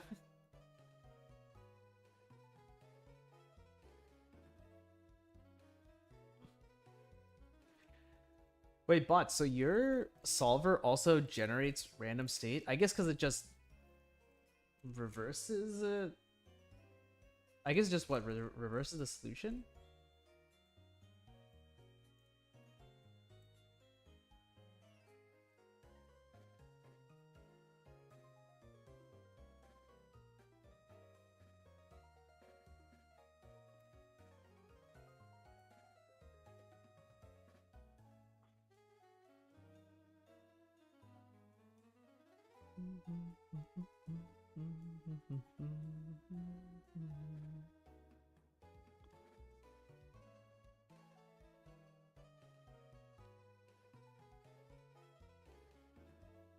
You really had to respond like as soon as I started my attempt.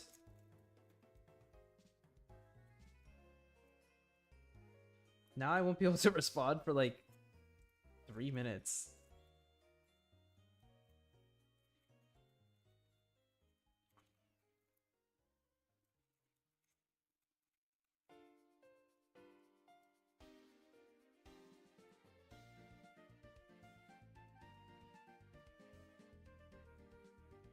I guess, you know what, that's just a skill issue. If I want to be better streamer, I gotta get faster at Megaminx.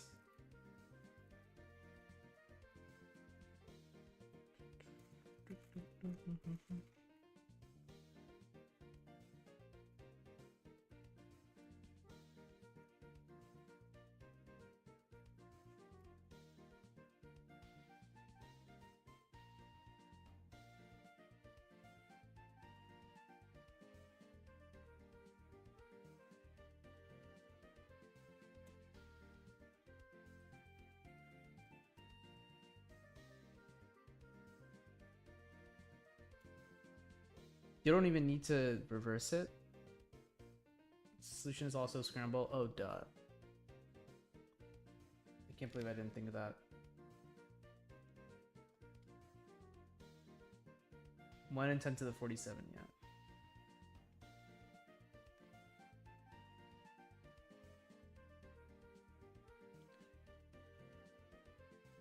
It's set for mass, so generating a single solution is interesting. Generates 10k solutions in 5 to 10 minutes, but one takes half a minute? That's so weird. Why is that? Is it just because... Does that have to do with memory access or something? How often do I get sub ones?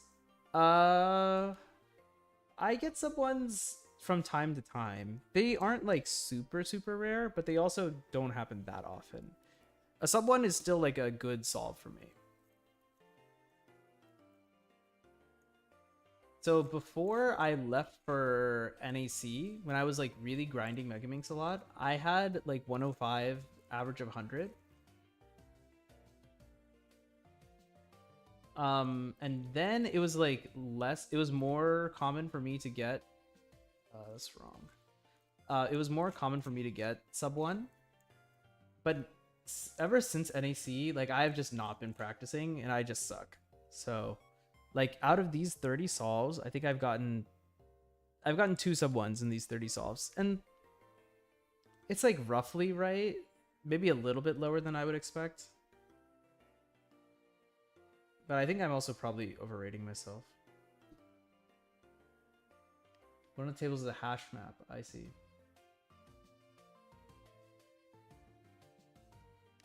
Dude, your mega PB is probably like... I'm gonna guess 3.5 minutes. You can determine if that's shade or not.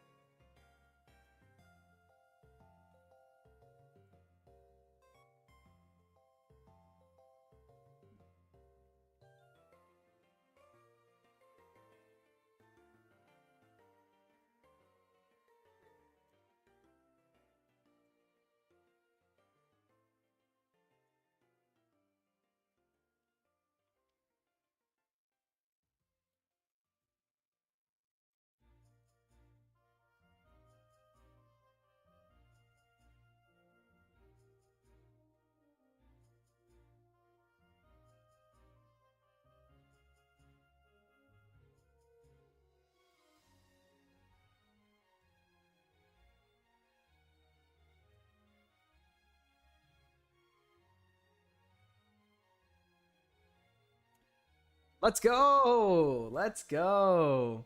Yeah, not so rare after all, huh? How's that? How's that, huh?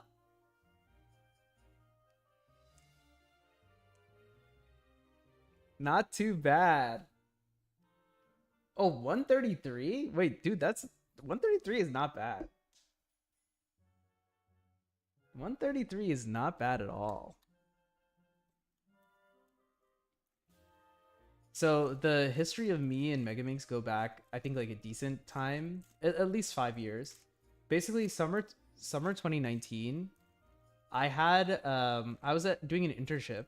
So I was living in Berkeley at the time, and I had an internship in San Francisco. I took the metro, which is called BART. I took BART every day to SF and back from SF. It was like 25 minutes each way. And I just grinded Megaminx because I really wanted to do well in Megaminx, because one of my friends in Cube Club, she was like worse than me at 3x3, but better than me at Megaminx. And I like could not figure out why. So it became my entire goal that summer to try and beat her. So that was the first Mega Manu summer. And during that summer, I brought my average from 2 minutes down to 115 by doing nothing but just solve. I didn't change like my method. I didn't know for look last layer. I just did like the most, basically like the dumbest stuff. And just drove my time down that far. That's why I think Megaminx is a really fun event, because you don't need to be like super technical in order to be like kind of okay. Whereas like I feel like that's like not true for like other events.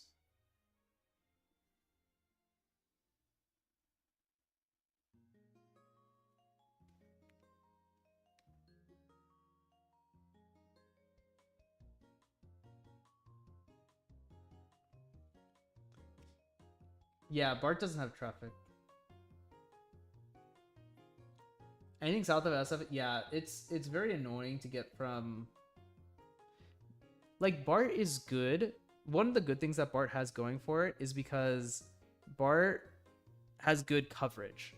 Like you can get from the SF airport to San Jose to like Antioch and to Richmond, right? So it has really good coverage. The problem is, and it has good frequency. Like BART shows up like once every 15 minutes or so, and like runs decently well. The problem is BART's clientele is kind of and the trains are loud and annoying, and the stations are also not great. Caltrain has a lot better ridership. Like it's a lot more fun to ride Caltrain, and is more profitable.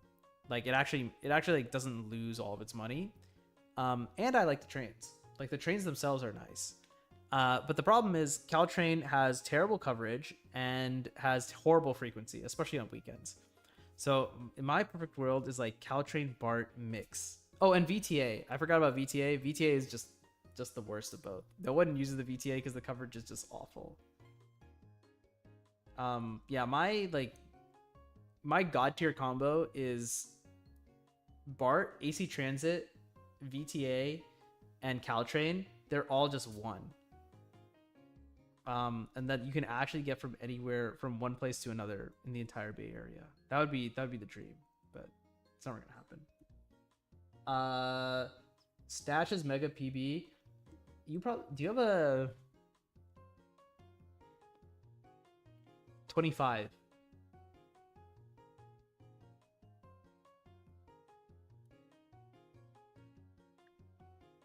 Oh yeah. There's a lot of self-driving cars stuff.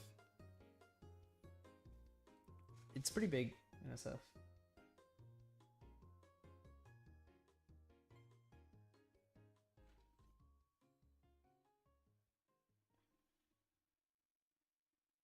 Also, that was my favorite track. I didn't even acknowledge it. That was Lacadoza Town.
Bad.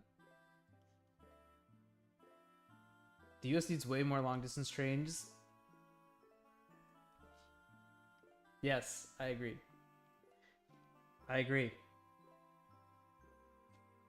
10 hours of travel to get from your college in northern Arizona to. Wait, 10 hours? 10 hours is not bad. You mean 10 hours? 10 hours like flying, but also like going to the airport and also like on the other end too? We definitely need like a Pacific corridor, like something from San Diego to LA to San Jose, San Francisco. Maybe not San Francisco. San Jose is fine. Sacramento, maybe Reno, Portland, and then Seattle. We just need just a straight one. Something that spans the entire Pacific coast.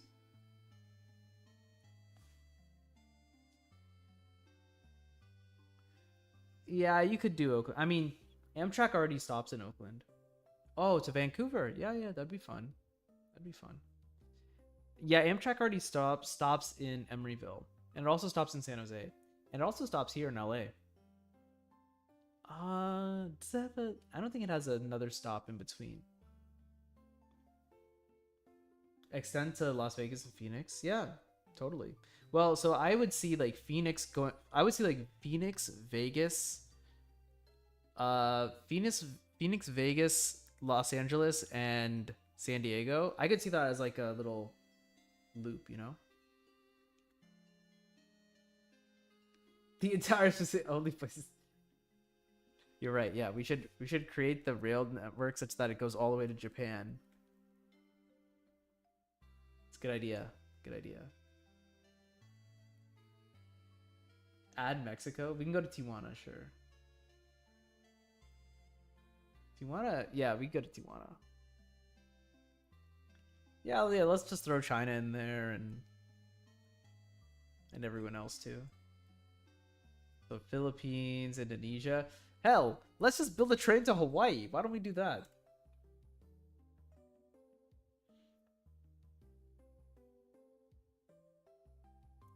LA to Sydney train went. Dude, that train would go. That train would go hard. It would also take probably like 3 days.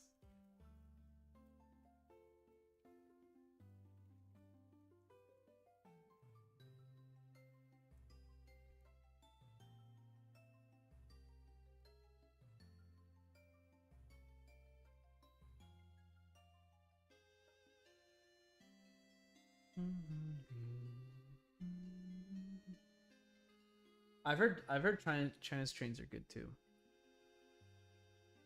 I I liked I thought like Spain's trains and Germany's trains were kind of like they were like on par with each other. They're way better than the American trains. Although I guess I haven't been on an actual long distance train in America ever, but like the public transit in both Germany and Spain was way better than the States. I think the overall like connectivity in Germany was a little bit better. Yeah, I think the overall connectivity in Germany was a little bit better, mainly because the slow Spanish regional line was terrible, and also that bus didn't show up.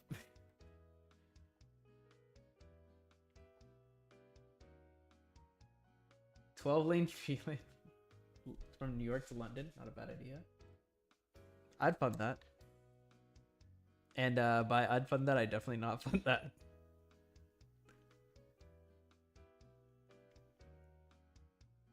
The only thing I didn't like about the German trains is that was that I was just too stupid to understand how to use them.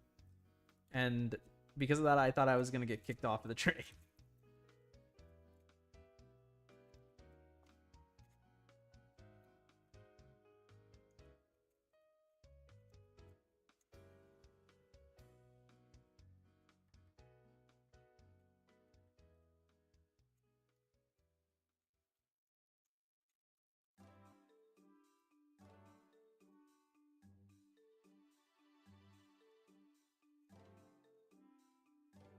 Ugh, trapped a piece.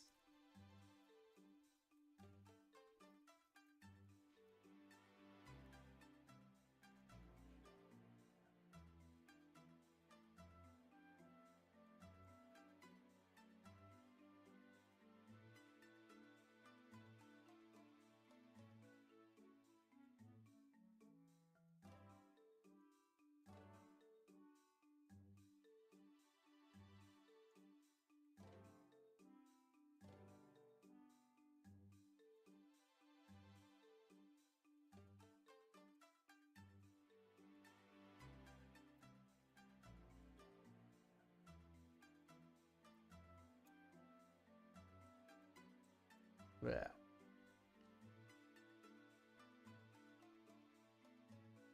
There needs to be room for a Bucky's, yeah. Yeah. Yeah. I did not have any issues with Deutsche Bahn, other than me being stupid. All of my trains were on time.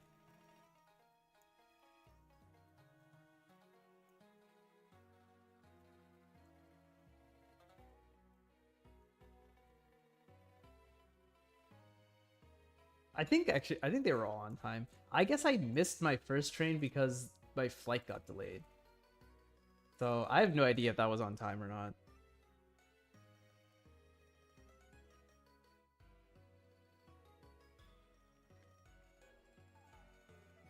But I think my impression was definitely helped by the fact that like, yeah, the bar is just 0.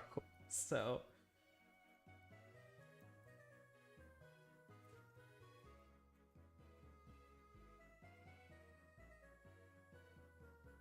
oh, I did not trace well at all, really.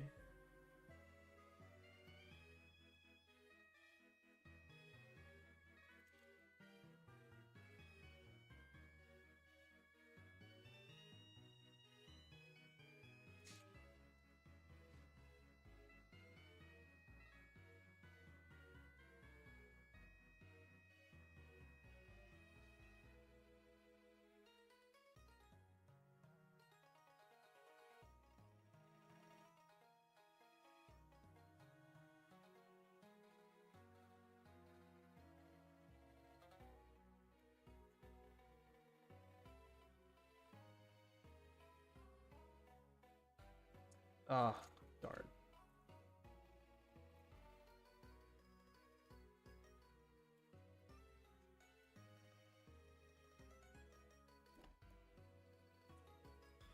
$107. I'm actually kind of okay with 107. I feel like without a couple of obvious mistakes, it was 105. I had to argue with a non.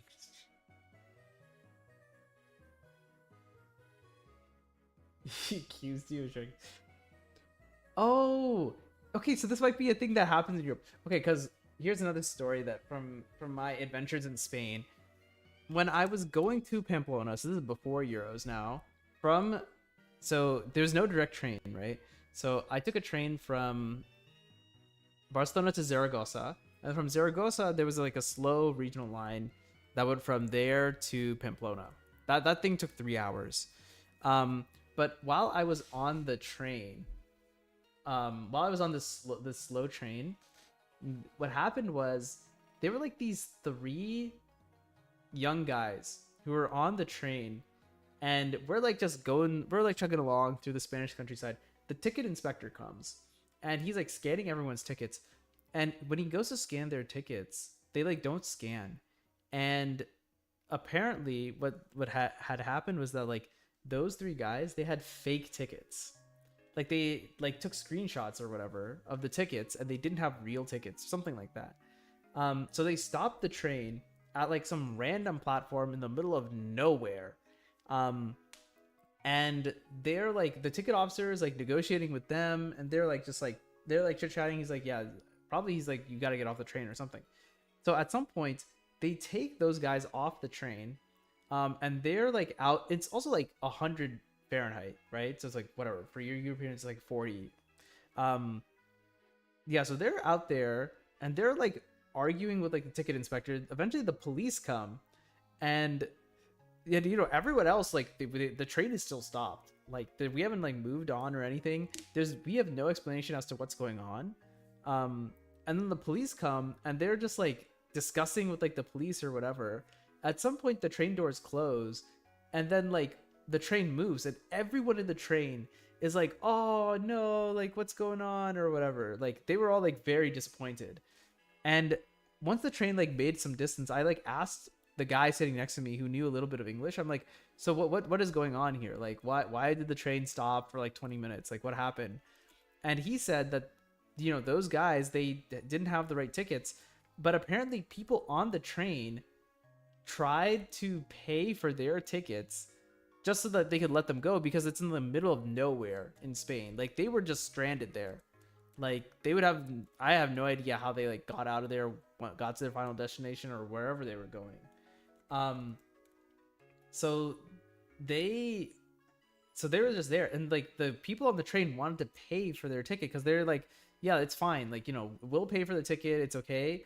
And at least let them get to like Pamplona, which is like an actual city. Like they can actually like, you know, find accommodation or do whatever there, right? Or just like let them pay the fine, right? Like it should be okay. Just let them go. Um, and the ticket inspector like just did not have that. He was just like, yeah, no, like we're not gonna allow that.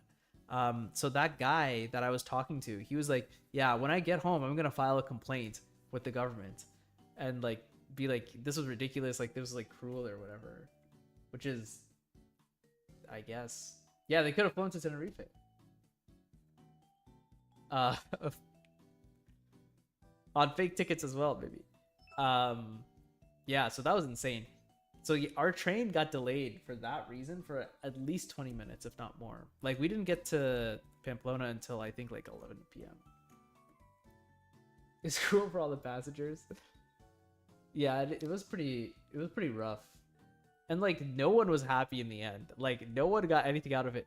The passengers on the train were all angry because they all like were either stopped or like they thought that it was cruel.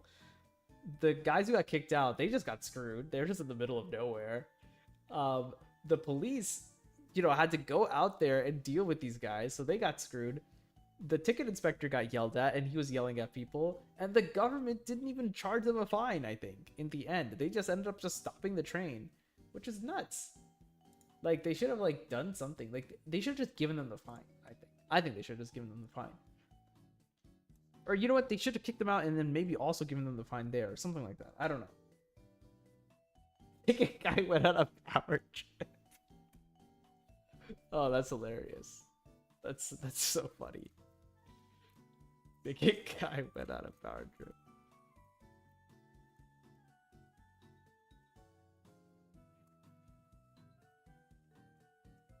Yeah, it was a very strange occurrence. And I was just like, what is going on here?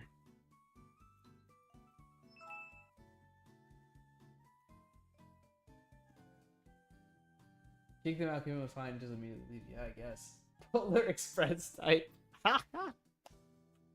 Dude, the only difference was it was sweltering. It was so hot. It was nuts because in Barcelona it was fine, but yeah, once we got out to the countryside, it was absurdly hot. I think that's why like everyone on the train was so upset. Like they were like, "Oh, like this is like really inhumane. Like you should like not just dump them out in the middle of nowhere."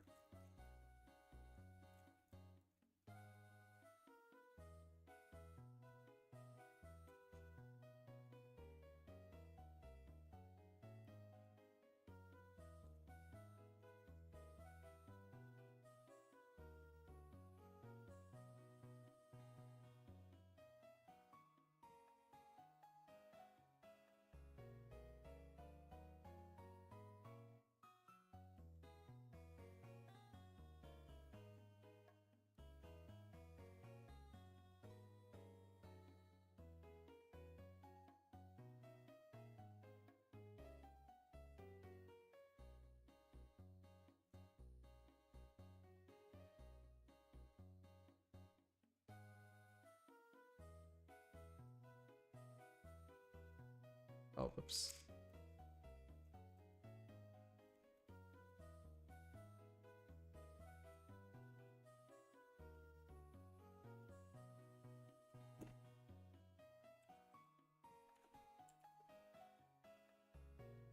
He got promoted to head ticket inspector. Average TSA person. Yeah, that's probably what happened. Yeah, it was interesting. It was certainly very interesting. It's very different because in Germany when I got so lost, I like basically went up to the I went up to the Deutsche Bahn person in the Frankfurt main station. And I like basically like was just like, please help me. And they were just like, okay, fine. Like you already bought the ticket. We will just give you a free ticket and here, just go to your destination. That's what I'm saying, dude. That's why I didn't want to get on the bad side of Deutsche Bahn. Because I was just like, dude, I have no idea what they will do to me here.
All right, not bad, not bad. You know, if I get 110 average this weekend, I'll take it. Because I think Megamix is also at like 2 a.m. So. Oh, God. Okay, well, look. First of all, my blindfold is in my bag. Secondly, oh, God. Okay. We're doing this now.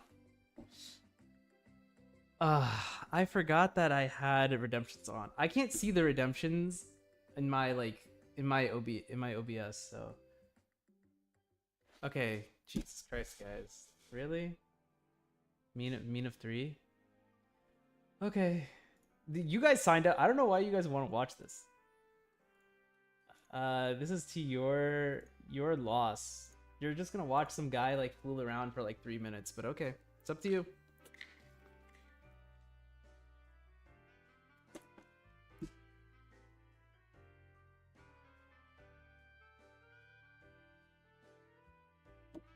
Ooh, you know what? I also have.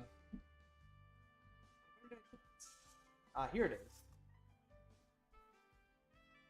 I also have a cube cover, so you can be all official with it. Okay, there's too much junk on this desk though. I gotta get this stuff off. Yeah, dude, that's what I'm saying, dude. I'm not even fast. You guys, it's a waste of your time. I actually never. Oh wait, this is not even a legal cube. I never even practiced. All my practice is just like in comp.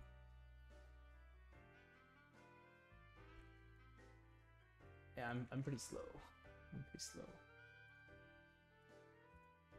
Compared to some people who have. No, this will take 10 minutes. So. Okay, how about this? This will be the last thing we do today. All right. But if I put the blindfold on, then I won't have my. Whatever. I guess we gotta go glassesless for this too. And we don't have a sight blocker because there's no one to sight block me, and I don't want to use the harmonica holder, so you guys are just gonna have to deal with it, alright? This also means I literally can't read your messages now, so this is your fault. This is all your own doing.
Damn. Damn. Okay, whatever. Really? No, it's probably not this. It's probably this.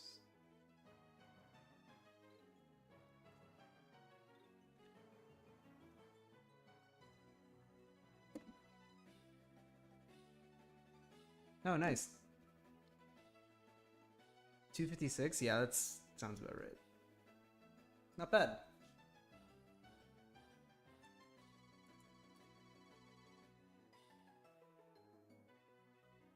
As soon as it expand the emojis, come on, guys.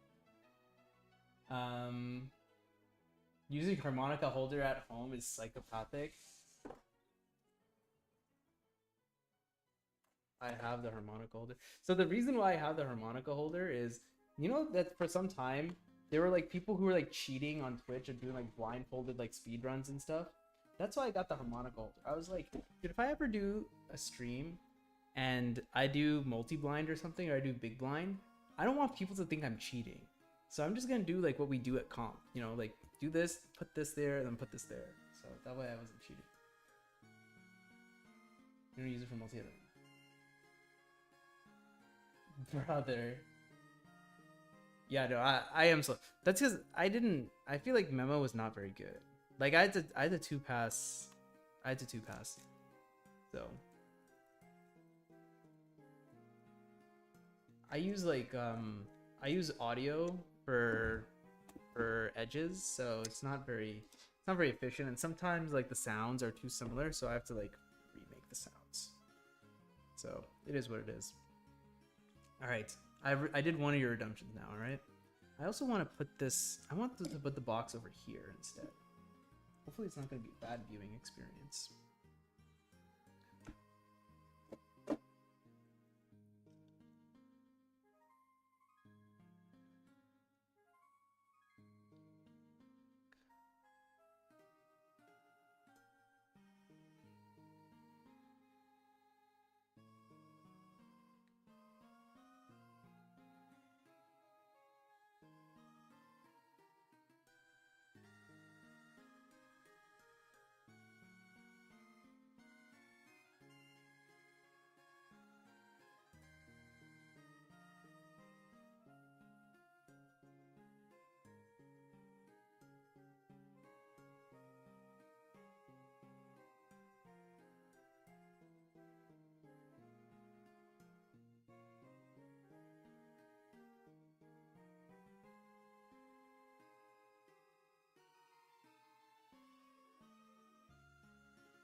Damn.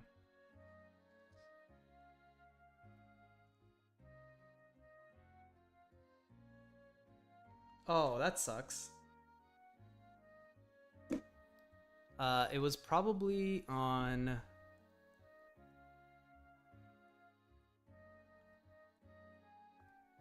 It was probably on P. Well, but this one is right. So it was on N. Darn. Feels bad.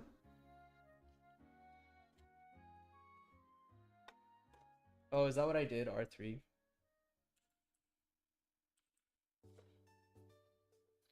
Feels bad. It's okay. No optimal move cancellations. Oh no, yeah. I definitely don't do any move cancellations or anything. Like I'm not good enough to think that far enough ahead.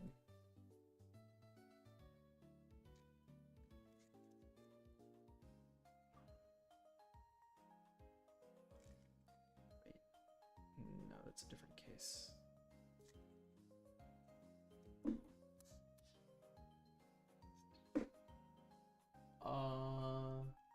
Oh, put on blindfold top. Oh, that's actually a good idea. And people think you're faking it, take it as a compliment. Fair enough. Cheating in your Twitch stream is the next level, dude. Yeah, people will cheat for whatever. Oh, nice! Congrats. Well done, Stash.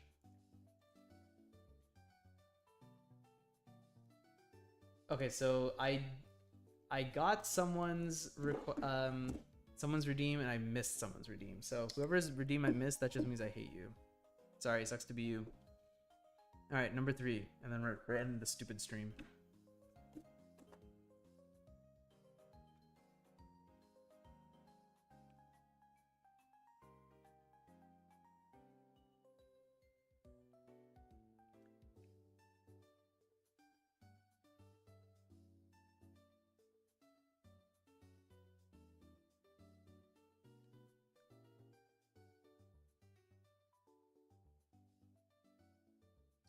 So bad.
What's this?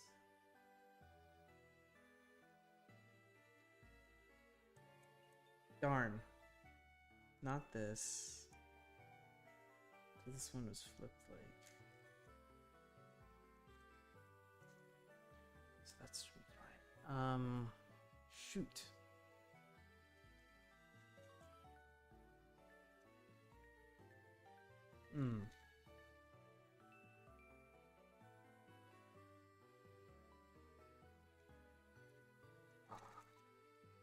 This?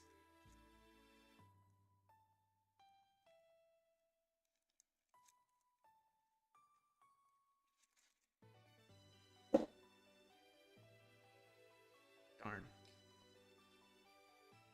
Oh, I'm sad I didn't get corners right.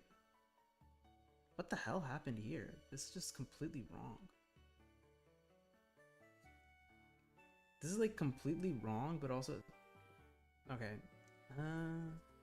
Really? Was this not the first target? Was that not the first target?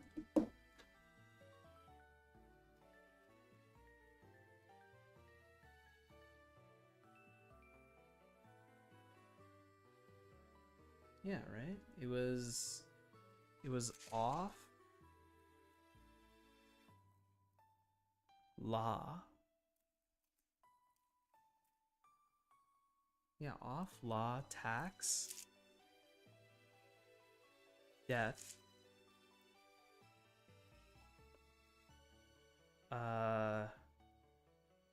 death then cow and then ma. What? Okay. And then after this it was bad latch dick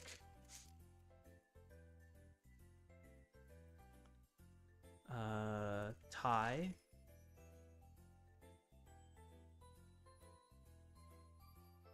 piss.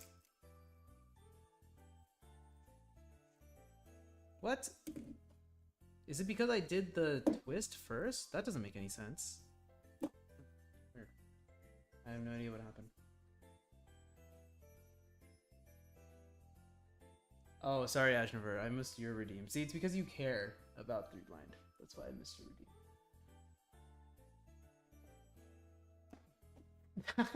Sorry, my bad. Dylan could do Squan blind. Like 2 minutes. That's pretty cool. That's pretty nuts. Actually, yeah, I guess maybe. This one is 1 move. 44C. Is it? Huh. Yeah, it is. Damn. Did I really make 1 move error? Feels bad. Well, because the memo was right, so it is what it is. Dude, the thing is, we're not gonna get the 3 blind PR. You know why? Because I got it at Euros, and the Euros PR was PR by 20 seconds. I'm not gonna get one.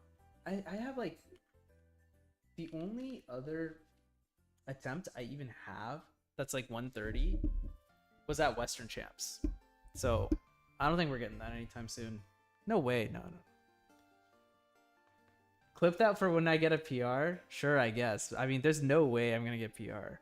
Now, I might get mean, because my mean I have not updated in 6 years. It is one of only 3 blanks I have on my profile. So I gotta update the mean.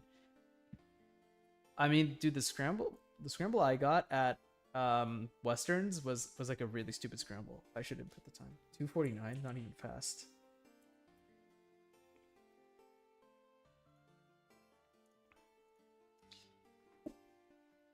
Here's hoping, man. I'm always hoping for the dumb scrambles. In any case, that is it for me because it's midnight. I have school tomorrow too, so I don't even know what I'm doing here. Thanks all for tuning in. It was like a really fun stream. Yeah, I'm surprised. Like 7 viewers. I don't know where these 7 viewers are from. That's nuts. But yeah, I think it's cool. Like I said, streams regularly now. That's this guy. I stream regularly. Mondays and Thursdays, 8 p.m. Pacific. So yeah, if you want more of me, you'll have to tune in then. But yeah, other than that, I'm outie. Hope you have a good rest of your night or rest of your day wherever you are. You know, I should have gotten the studio mode ready and open here before I actually did anything. But yeah, toodaloo. I would send a raid, but it's like 3 a.m. and like, yeah, like there's no way anyone is awake right now, right? Yeah. But yeah, toodaloo. Bye-bye. Bye-bye.